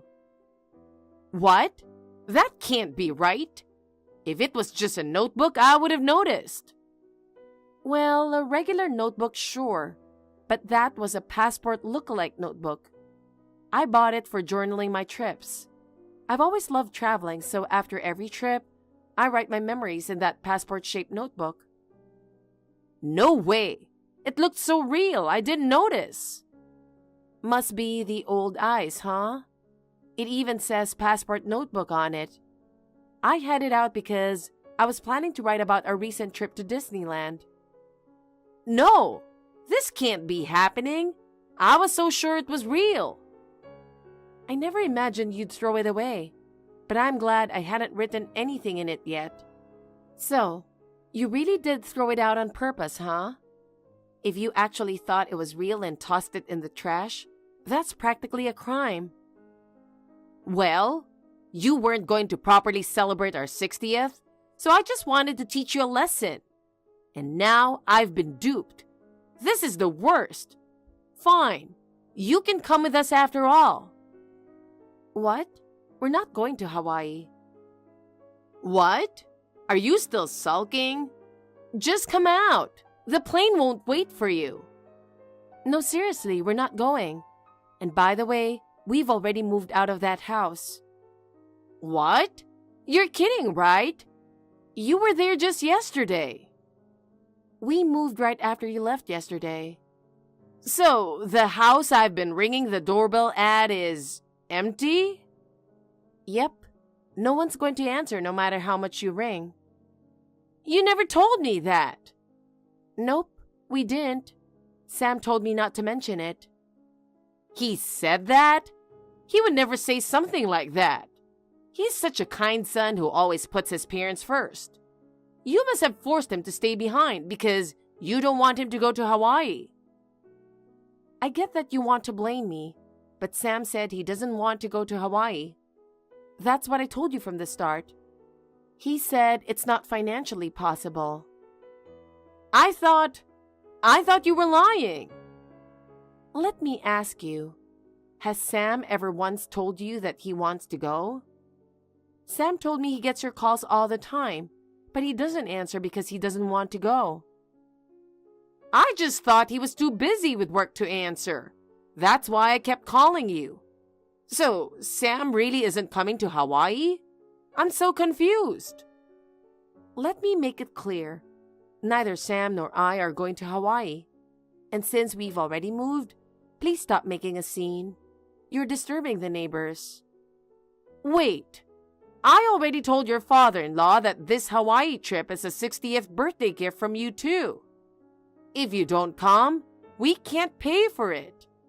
I've already booked the flights in the luxury hotel. We never said we were going. All we did was listen to you and say we understand. We'll take an international trip someday, just the four of us. Please, enjoy Hawaii with your husband. No way. I already booked a fancy hotel.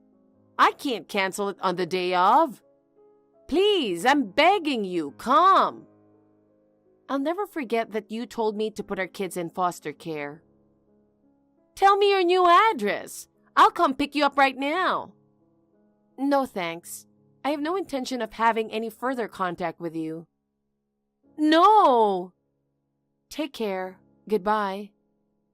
Wait, Linda, please. I'm sorry. How am I supposed to explain this to my husband?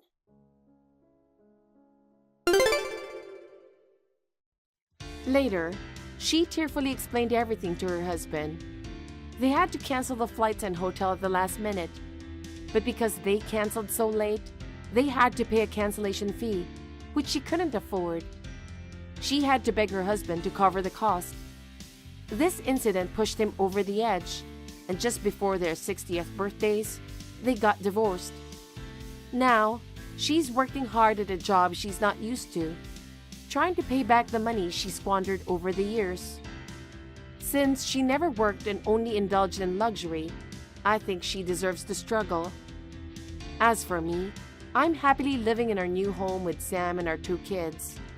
Once the kids are a little older, we're planning our first family trip abroad.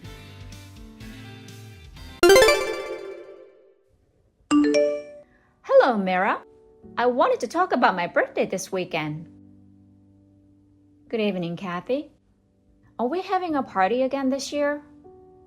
Yes, of course. I've ordered a fine French catering service. I'll invite relatives, close friends, and neighbors. You and Kevin will be here too, right? Well, Kathy, what is your budget for this party? Budget? Let's see. I heard that when my celebrity friend had a party of the same size, it cost around $4,000. It will probably be about the same. That's a lot. What? Any issue? It's 4 months' worth of your mortgage we're paying for you. Huh? My mortgage? I don't want to be too stingy with your party, but shouldn't you pay the mortgage if you can afford such a luxury? Don't you think there's a priority? Huh? A priority? Why should I care about that? That's something you and Kevin should take care of. Don't expect me to pay. I'm not. I'm only talking about common sense. Your common sense is nonsense. What the? Oh my God, I can't talk to you anymore. I'll talk to Kevin about my birthday. Just let me know if you can make it or not. Mira, about my birthday party we talked about yesterday, I've invited more people and it will be around $5,000. What?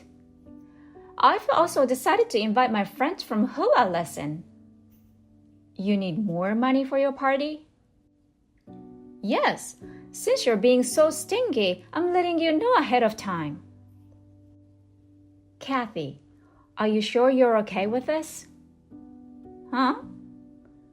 Jem is working hard far away from his hometown where you're spending a lot of money.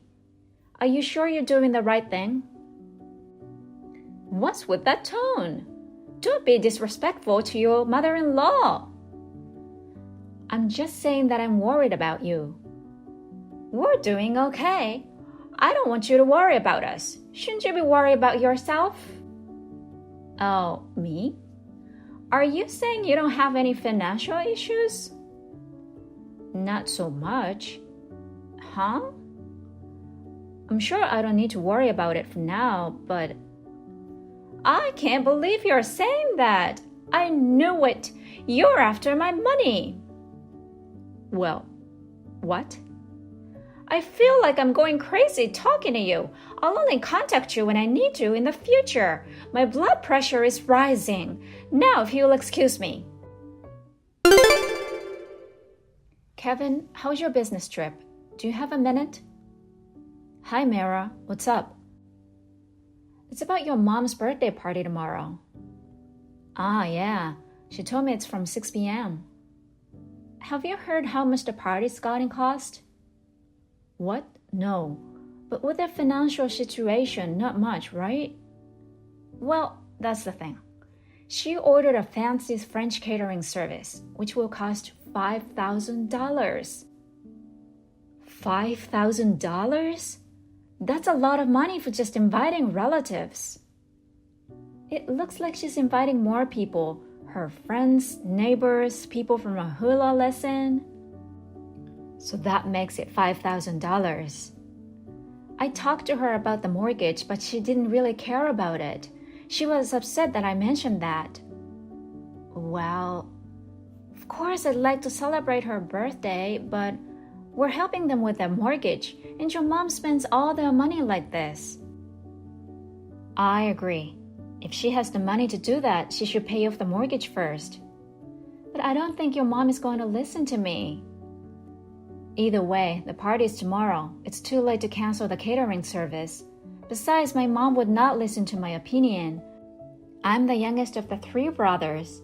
She complained about me getting married before my older brothers. Well, we have no choice but to let her throw a $5,000 party this time.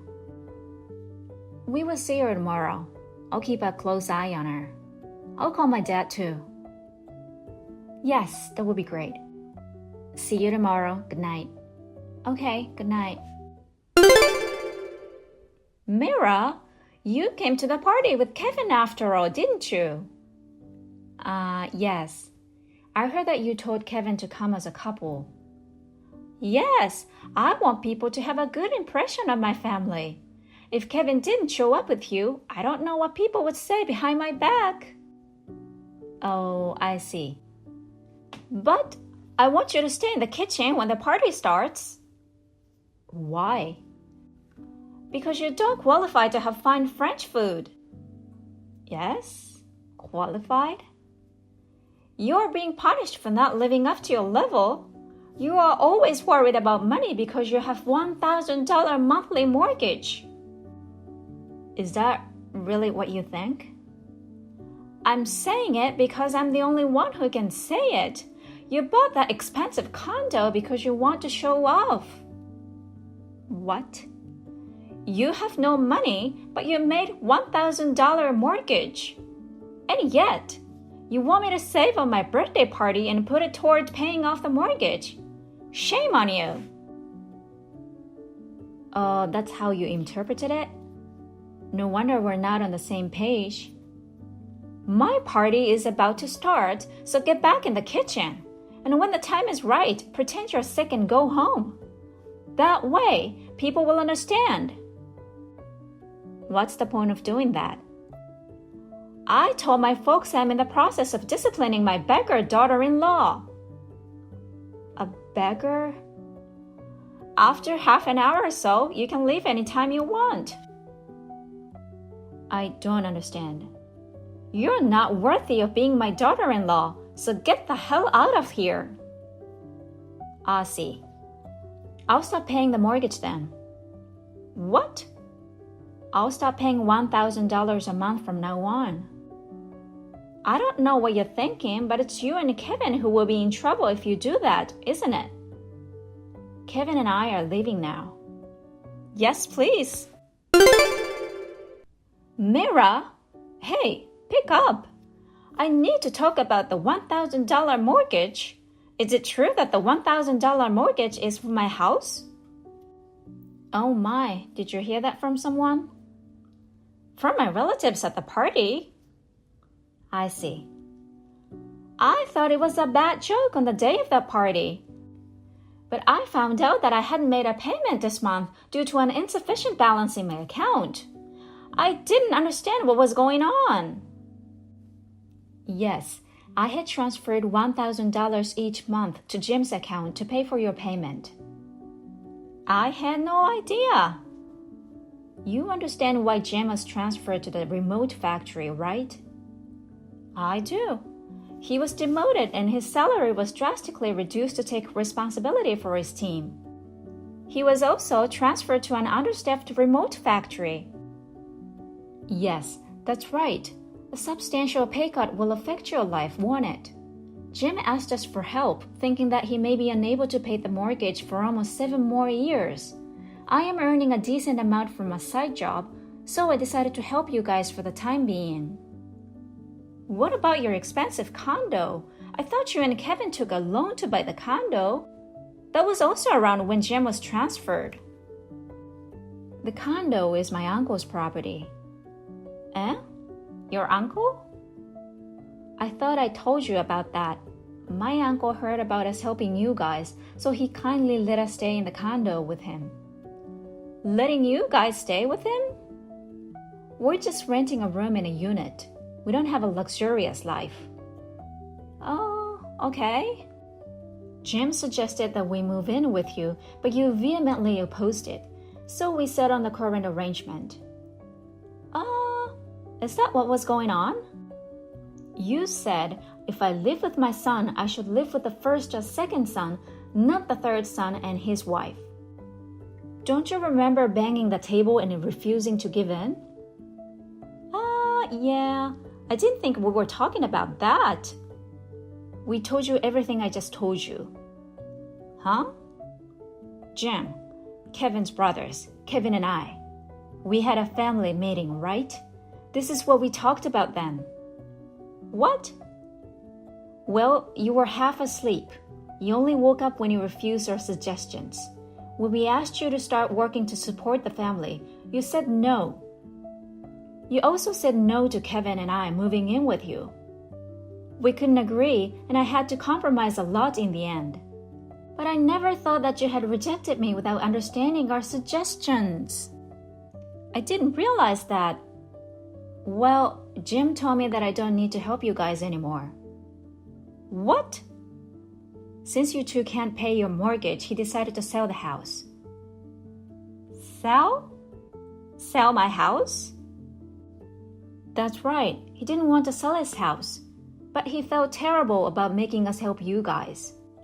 Kevin and his brothers told Jim about your spending spree, and he decided to give up. Jim also promised to pay me back all $6,000 that I paid. I had no idea. Jim is coming back home temporarily, isn't he? I'm sure we'll have a lot to talk about then. Please ask Jim about this from now on. Mira? I have nothing more to say, so if you'll excuse me. Well then. A few days later, Jim returned home. We had another family meeting at Jim's and Kathy's. First, about the sale of their house. Then, about the $5,000 birthday party. So many abusive words toward me, who was financially helping them. Finally, Jim put the divorce forms in front of Kathy. Kathy was shocked, but she was planning to move in with her first or second son. However, they got jobs overseas. They left their mother. We moved out of my uncle's condo without telling Kathy our new address. Kathy was fired from her first job as a cashier after she stole some money. She is now living alone with little money left, which was given to her after the divorce. Hey, Jack. I need a little favor. What's up? You're being all formal out of nowhere. I maxed out my credit card this month. Can you increase the limit a little? What? Increase it? What are you talking about? I've given you the cash for the expenses already. This isn't about living expenses. This month was special. There were sales, and I finally got the bag I've been wanting forever. I couldn't let that opportunity slip away. Penelope, hold on a second. What do you mean by special month? Have you ever thought about our finances? And how much did you even spend to max out the limit? It's not that much. Just a bag, a few outfits, and a full beauty treatment at the salon. When I went to the spa to fully refresh myself. Wait. So you maxed out the card doing all that? That's seriously insane. How much did you actually spend? Don't tell me it's a whole different digit. Hey, don't talk to me like that. You sound so scary. Besides, me staying beautiful is for the family too, you know. Paying attention to fashion and beauty is the bare minimum for a wife, isn't it? What kind of logic is that? If it's really for the family, then prioritize the household expenses. There are more important things than clothes and beauty treatments. Don't worry about the household budget. I'm managing it just fine. But come on, I deserve a little enjoyment once in a while. It's important for stress relief too. No, you've gone way beyond necessary spending. What do you think my paycheck is for? Well, you make pretty good money, right? A little splurge here and there shouldn't be a problem. Plus, I handle everything at home, so I think I deserve a reward sometimes, right?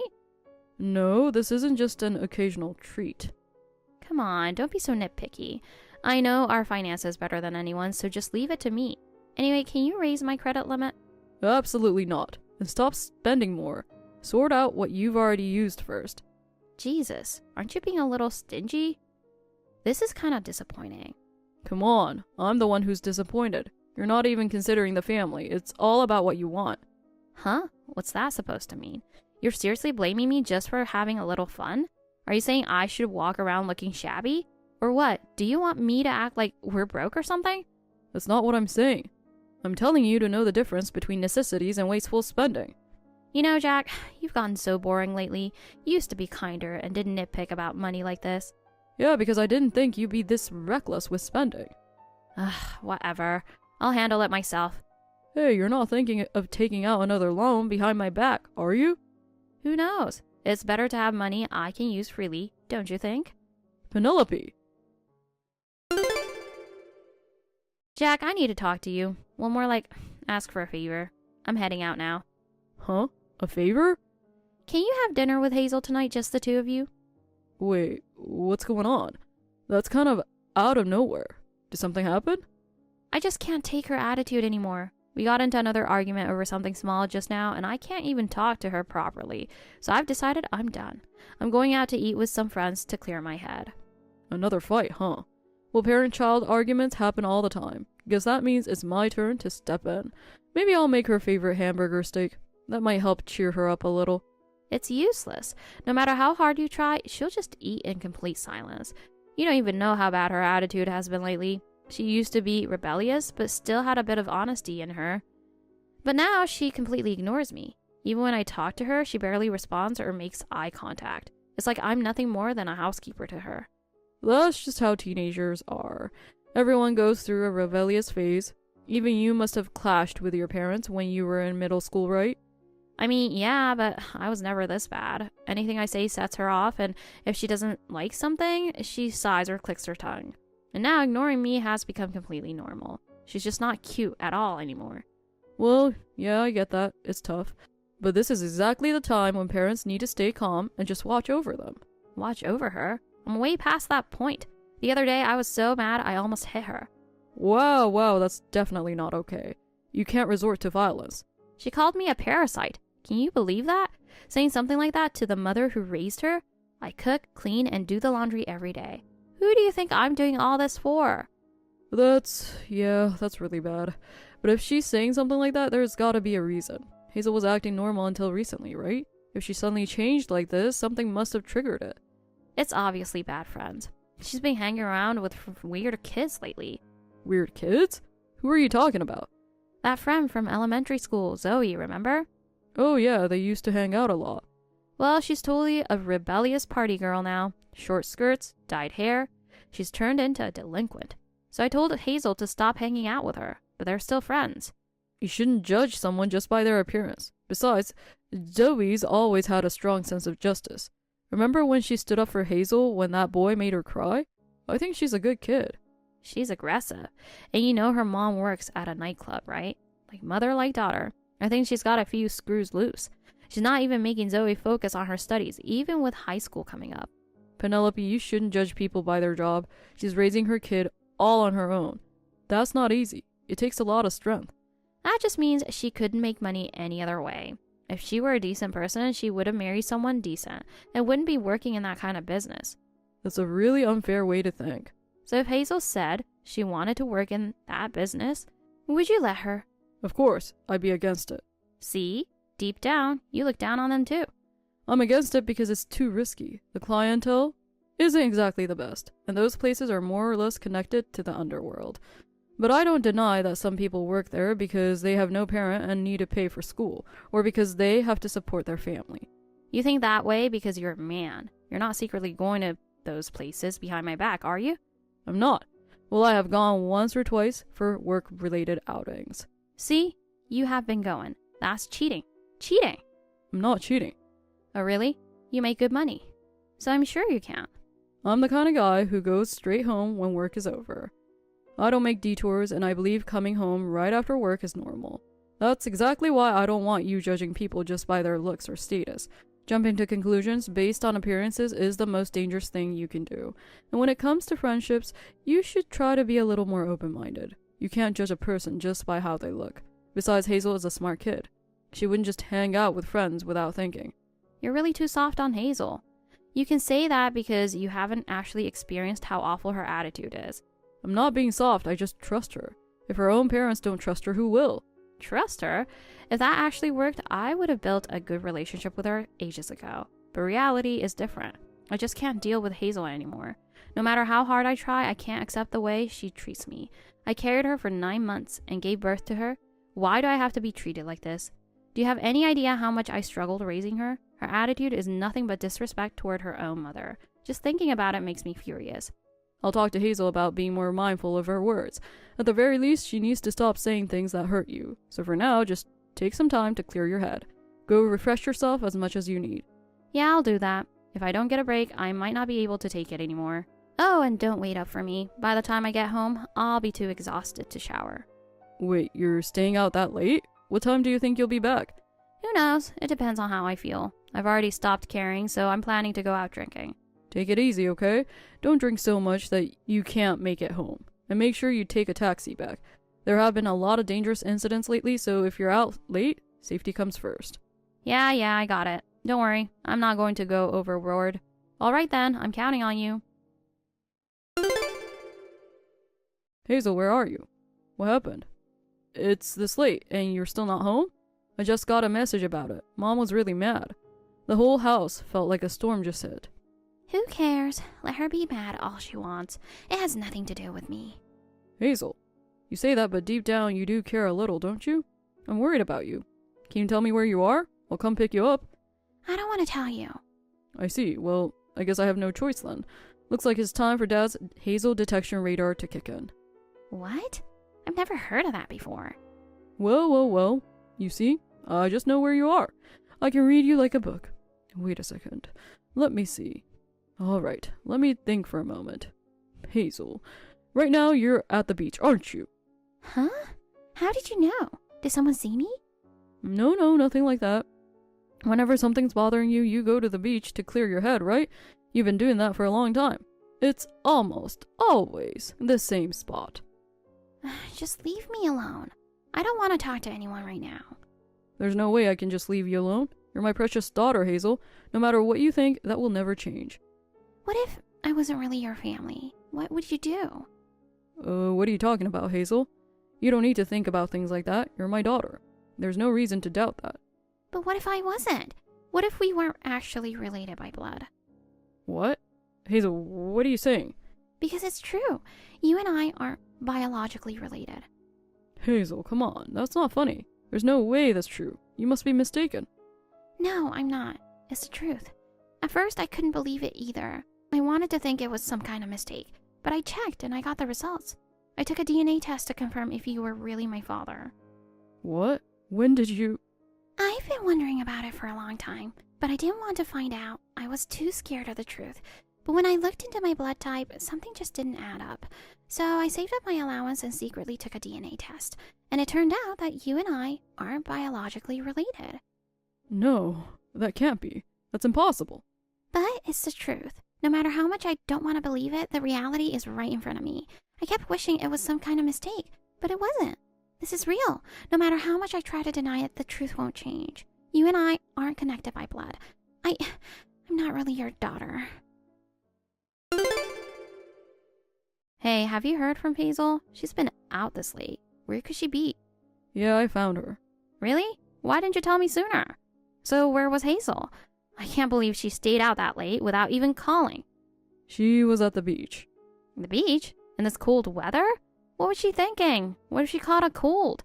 Seriously, she's been acting stranger and stranger lately. So, what was she doing? Don't tell me. She was with that troublemaker Zoe again, was she?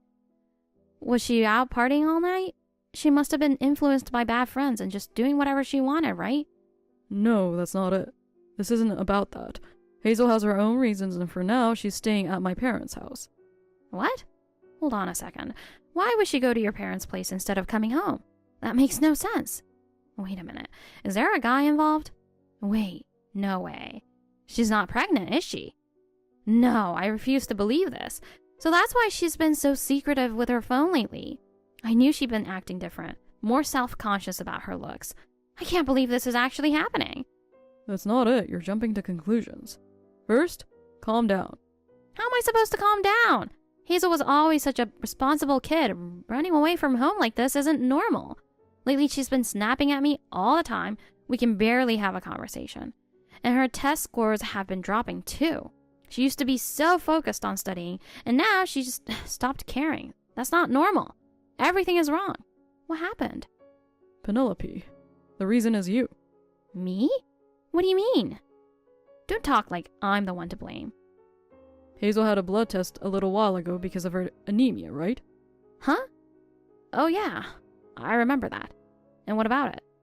Her blood type came out as AB. That's impossible based on our blood types. And that's what's been bothering her. But isn't it technically possible in really rare cases? Yeah, but the odds are extremely low. Wait, are you seriously accusing me of cheating? I would never do that. Hazel is our daughter. I believe that too. But Hazel took a DNA test. What? She saved up her allowance to get the test, and it showed that I'm not her biological father. She showed me the results. That's why she's been acting so strange lately. Wait, I gave birth thinking she was your child. I know, but do you have any idea who the father could be? That's impossible. I would never cheat. And we're talking about something that happened 16 years ago. What's the point of digging this up now? We've always been a family. I swear I have never cheated. There's no way this could be true. The DNA test must be wrong. Mistakes happen, right? It must have been a testing error or something. There's no way I can believe this. Hazel is our daughter. We raised her together. There's no doubt about that. Penelope, no one is questioning that you're Hazel's mother. Even the DNA test confirmed that.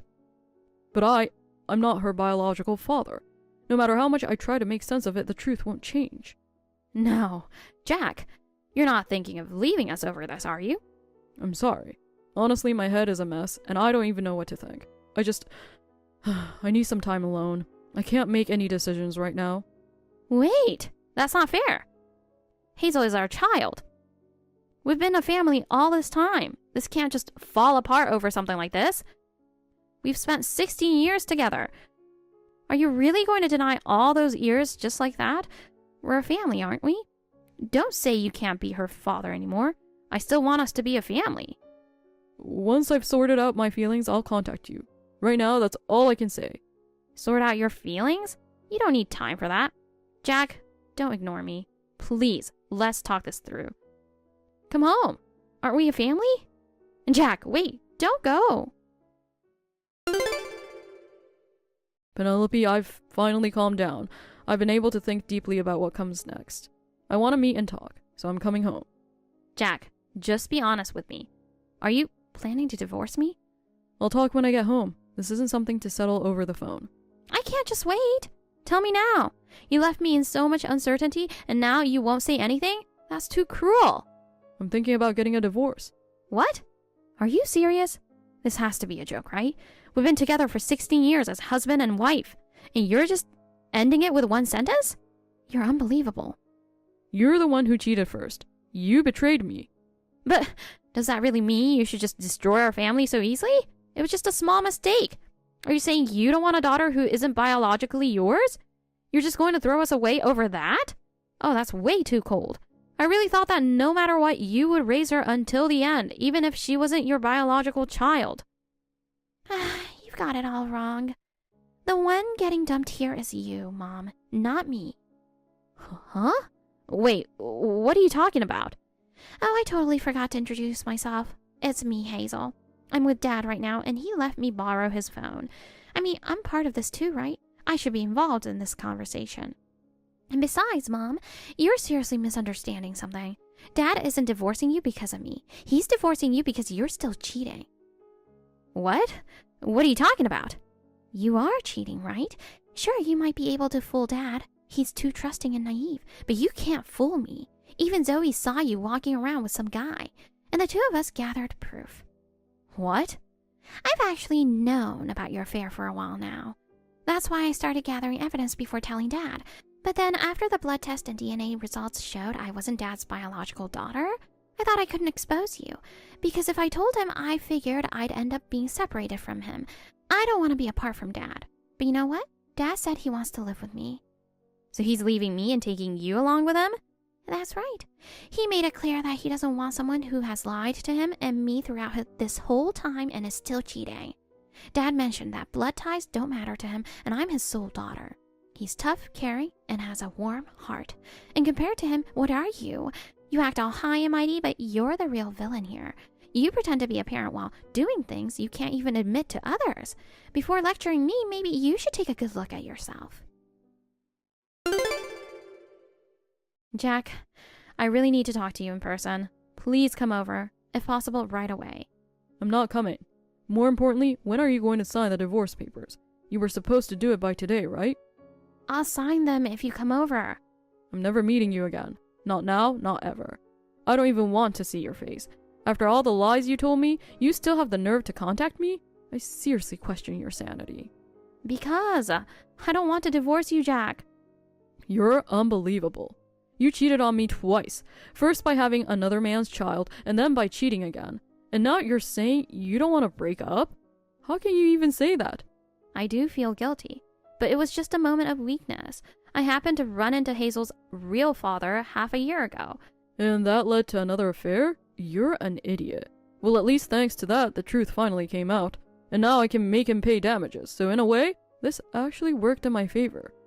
He has his own family now, too, and I have no intention of ever seeing him again. And? Are you expecting me to just forgive you? I dedicated 16 years of my life to this family, and Hazel gets to stay, but I don't? She knew about your affair and struggled with our relationship because of it. We can never be a family again. I'll change. I'll do my best to be a mother Hazel can forgive someday. I haven't forgiven you either. I'll do whatever it takes to make you accept me again. Please just give me one more chance. I really am glad I married you, Jack. You're kind, you can handle all the housework. Well, in the end, isn't it just because my salary is good that you don't want to divorce me? It's not me as a person. It's the comfortable life you don't want to lose, right? What? No! I've never thought about that. Is that so? Well, you see, I gotta read your lover's WhatsApp messages. The man who's actually Hazel's father. And guess what? It was all written right there. You called me a convenient ATM, didn't you? And apparently you had a great time laughing about it. Wait, that was just something I said in the moment. It was just a joke. I didn't really mean it. I can't believe you're taking those words so seriously. Jack, do you really doubt that much? There's nothing to doubt. Your action says it all. There's no point trying to make excuses now. No, you don't understand. It was just... I really lost my way for a moment. Things were complicated back then. My relationship with Hazel wasn't going well. And I had been drinking. What? So you're saying you just happened to let your guard down? You just happened to be drinking? And you just happened to cheat on me? You really think I'm going to buy that ridiculous excuse? Do you have any idea how much you hurt me and Hazel? And let's be real, this wasn't just a momentary lapse in judgment. This affair went on for a long time, didn't it? Honestly, isn't Hazel's rebellious phase just because she knew you were cheating? How could she ever trust a mother like that? No, that's not what I'm sorry, but it's over now. Please forgive me. From now on, I'll live only for you and Hazel. I'll change, I swear, so please just give me one more chance. I really want to protect our family. Please, please don't abandon me. It's too late. Neither Hazel nor I need you anymore. You don't belong in our lives. Stop wasting our time. Hazel was absolutely right. You just cling to others while only thinking about yourself. You were the one who poisoned this family, pretending to be a wife, a mother, while doing whatever you wanted behind our backs. Now the truth has finally caught up with you. We're moving forward. You have no place in our lives anymore. It's best if you just disappear from our lives. No excuse will change anything and you will never be forgiven. If you ever try to crawl back, I'll make sure to cut you off completely. After that, even though the divorce was finalized, Penelope refused to accept it until the very end. She threw a fit, yelling things like, "I won't allow this, and you're horrible for destroying our family." She flat out refused to sign the divorce papers. Not that it mattered in the end, she had no way to stop it. Eventually we had to take it to court. Once it went to trial, the outcome was obvious. I had solid evidence, both her affair and the fact that Hazel wasn't my biological child. I left everything to my lawyer, who made sure I got full child support, compensation, and my share of the assets all in one lump sum. The divorce was settled. No questions asked. After the divorce, Penelope briefly returned to her parents' house, but they quickly booted her out, claiming they wouldn't allow someone like her to stay there. After all, their own daughter had betrayed her husband and had another man's child. No parent could tolerate that. Word spread through the entire family, and she was completely cut off from her relatives. With nowhere to go, she tried to find a job, but unsurprisingly, she couldn't hold down a normal one. The moment the divorce was finalized, she ran straight to her affair partner for help. But by then, he was completely over her. He shouted at her, "Are you seriously trying to mess up my family? You must be joking." They ended up having a massive fight in the middle of the street, which turned into a full-on brawl and eventually led to the police getting involved. Now the two of them aren't just strangers. They downright despise each other. Meanwhile, my bond with Hazel has grown stronger than ever. No blood relation? That doesn't matter. What's important is the time we've spent together and the love we share. From now on, I will continue to protect and support Hazel with everything I have. Even if we aren't connected by blood, she is, and always will be, my most precious daughter. Mary, I saw your note. What does this mean? It means exactly what it says.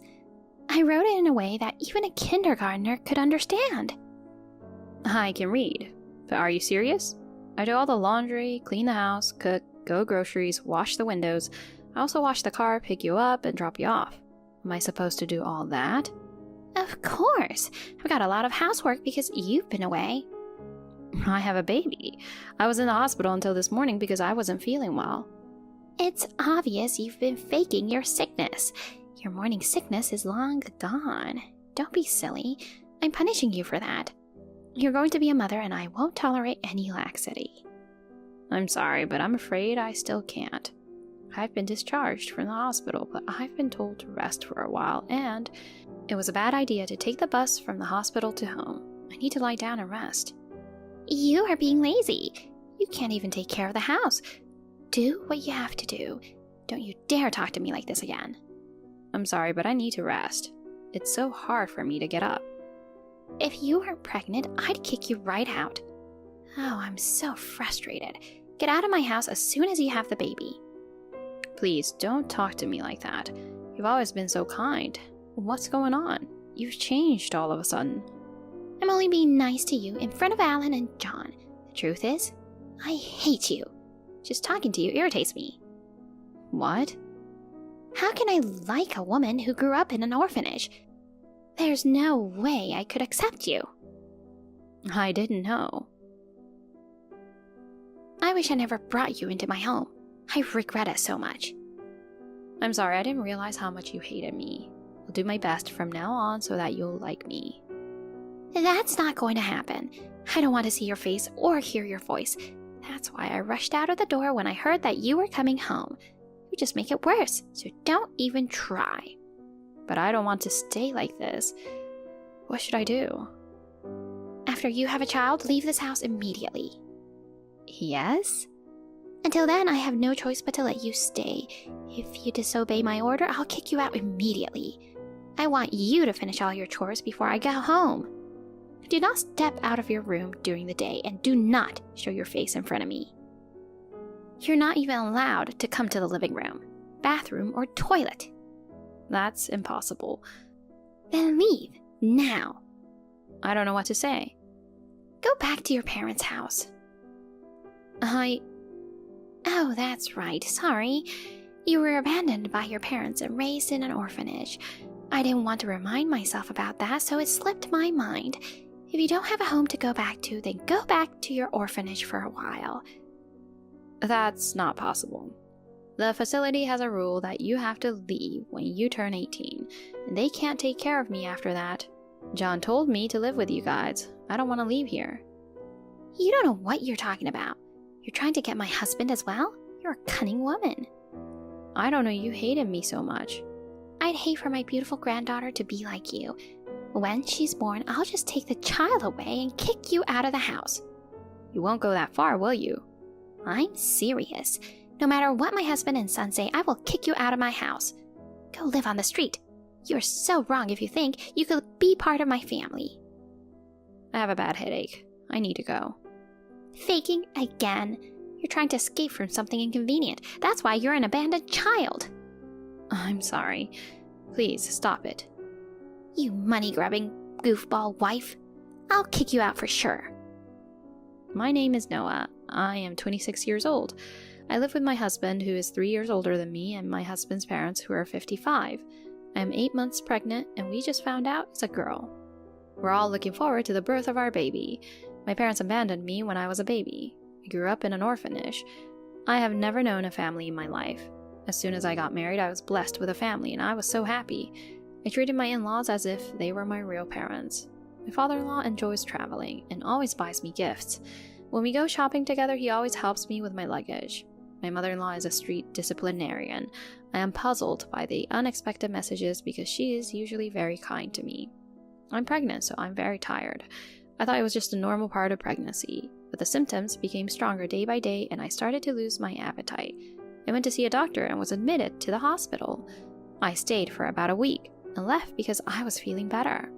When I got back home, I felt so tired that I collapsed on the sofa. Are you a member of Noah Smith's family? I'm calling from the hospital. What? I'm the mother-in-law. Noah has been in an accident and is being taken to this hospital. She and her baby are in critical condition and we're going to perform an emergency surgery. In the event of an emergency, please choose whether we want to save Noah or her baby. The baby, of course. I don't care about Noah. You must save my grandchild. This is the will of my husband and son. Okay. Could I have Noah's husband's contact information? Don't worry, I'll contact him myself. You save my grandchild.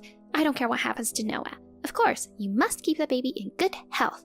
Do not make my grandchild a disabled person. We'll do our best. Have a good day. Mom, where are you now? Noah is? Oh, yes, Noah. She had a big accident, right? That's right. I'm at the hospital. Come here as soon as you can. I don't know if that's necessary. I'm just enjoying dinner. You're exaggerating about the accident, aren't you? She always overreacts and fakes her illness. Maybe she couldn't get out of her lazy habits from the hospital stay and thought she wanted to be hospitalized again? Noah passed away just a few minutes ago. What? Oh my god, she passed away? That's... What do you mean? Noah passed away. I'm not happy about it. I'm very sad. That's enough, Mom. No more lies. I didn't lie. Then why didn't you call me right away? Why? According to the hospital staff, you were the first one they called. You told them you would tell me and that everything would be fine. I'm glad that the hospital staff contacted me anyway. If they hadn't, I wouldn't have been here for her last breath.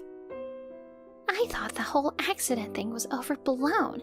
I didn't want to interrupt you with something small. You know? I didn't expect her to pass away. You've been disturbed by her for a long time, haven't you? What? I've got all the messages you sent to Noah. What the hell is this? You acted like a good mom in front of me. I despise you for being such a bad in-law. I'm shocked you said such horrible things. I can't accept this. Oh, you know what? It was a misunderstanding. I just misspoke. I don't want to hear your excuses. Noah could tell me, and yet I could notice. I'm so ashamed of myself. Listen to me for a moment. I wanted Noah to be a good wife for you. I was just trying to be hard on her with my heart. I don't think so. You are such a horrible person. I can't believe you said all these heartless things. Noah must have been sad and wistful, too. She was verbally abused when she was in the midst of a difficult pregnancy. It's her fault for not taking care of herself. I was just a little harsh. Just a little? How can you be so calm after hurting Noah like this? You're a demon or a devil. You don't have to go that far. You gotta be kidding me.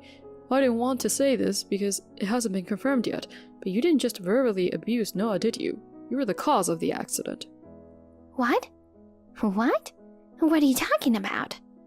Noah was involved in a collision with a drunk driver. The car was driving all over the road. Other people around noticed that something was wrong, but Noah didn't. She seemed dazed and dizzy and didn't seem to notice the car that was coming toward her. An eyewitness to the accident testified. The doctor is checking on her right now, but we could tell from the smell of her clothes. Mom, you sprayed some pesticides when Noah was discharged from the hospital. It's powerful and dangerous to humans if inhaled. Noah was fine when she left the hospital, but when she came home, she suddenly got sick. She must have felt something was wrong and left the house, and that's where she unfortunately got into the accident. Sure. I did spray some pesticides. So what?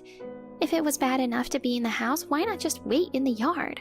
It's Noah's fault to walk to the busy street. This is my guess.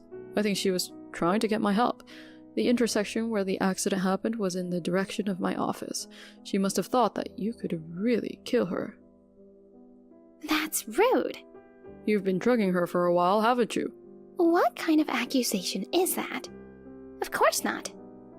When Noah got sick and was hospitalized, some of her hormone levels were off the charts. The doctor said it was probably from taking too many supplements or something. But she's been taking extra care of her health since she got pregnant, so it couldn't be that.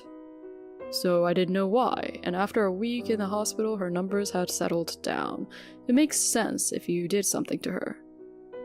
Are you going to blame me for everything? That's really terrible. You didn't even pick up Noah from the hospital, right? You told me you would pick her up. If I had picked her up myself, none of this would have happened. Okay, that's enough. No matter what you say now, Noah is gone.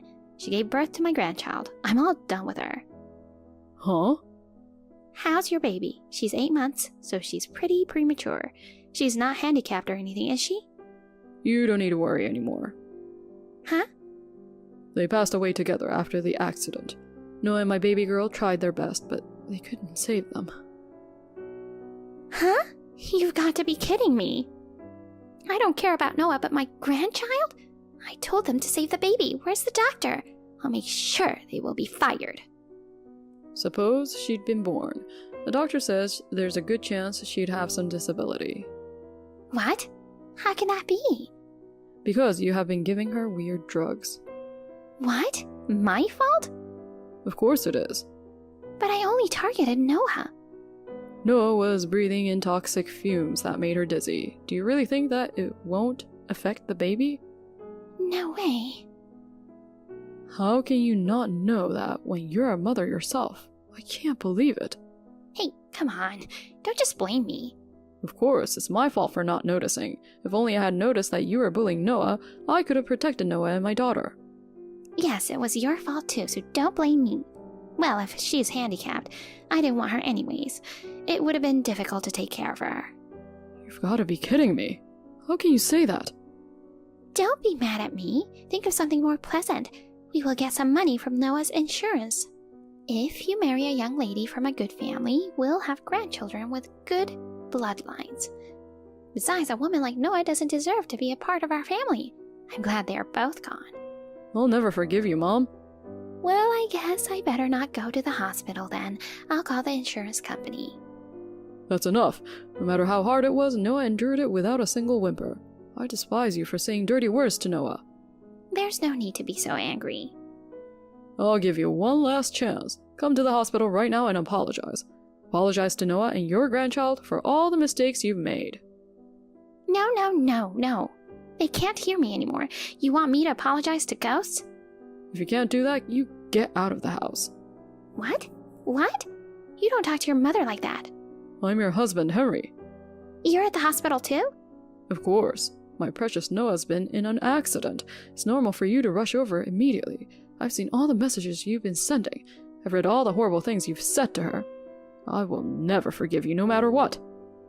Like I've told Alan, I was trying to educate Noah. I wanted her to become a good wife. Don't be a fool. Noah took care of me like I was her real father. She always called me Dad. I can't believe I won't be able to hear her voice anymore. I'm so sad, I feel like I'm going to lose control. You have me. I'm sure you're happy to get rid of her from our family tree. There's nothing more I can say to you. Just leave now. If I see you again, I will kick you out. Don't be so angry.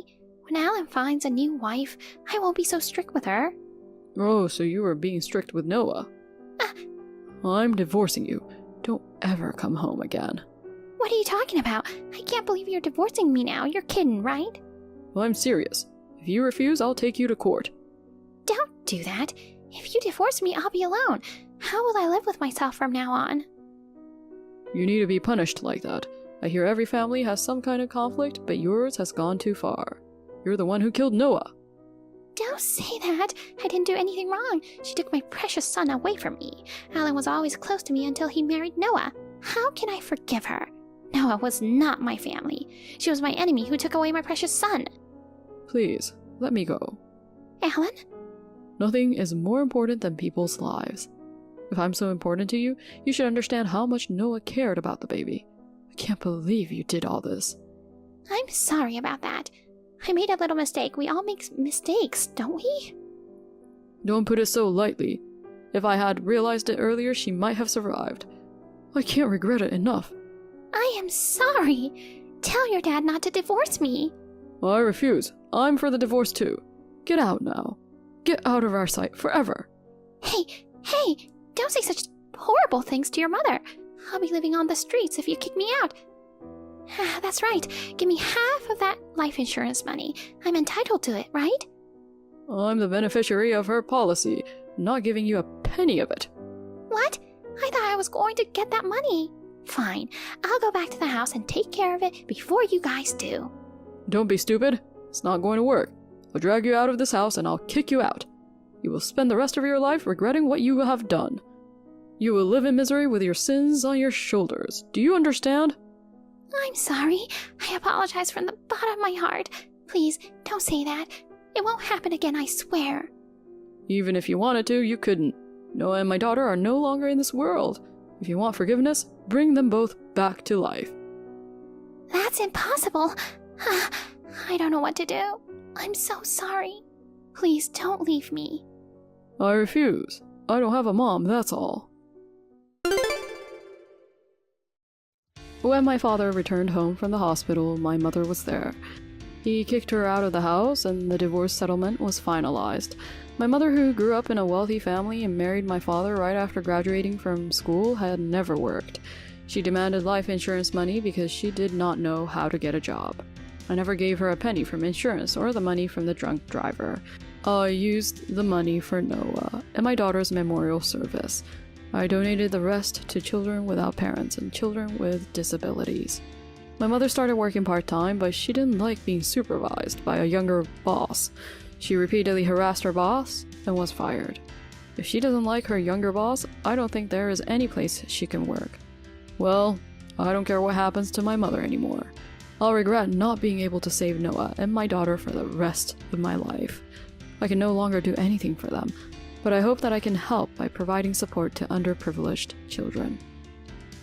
Thank you for watching. Please rate the video and subscribe to our channel.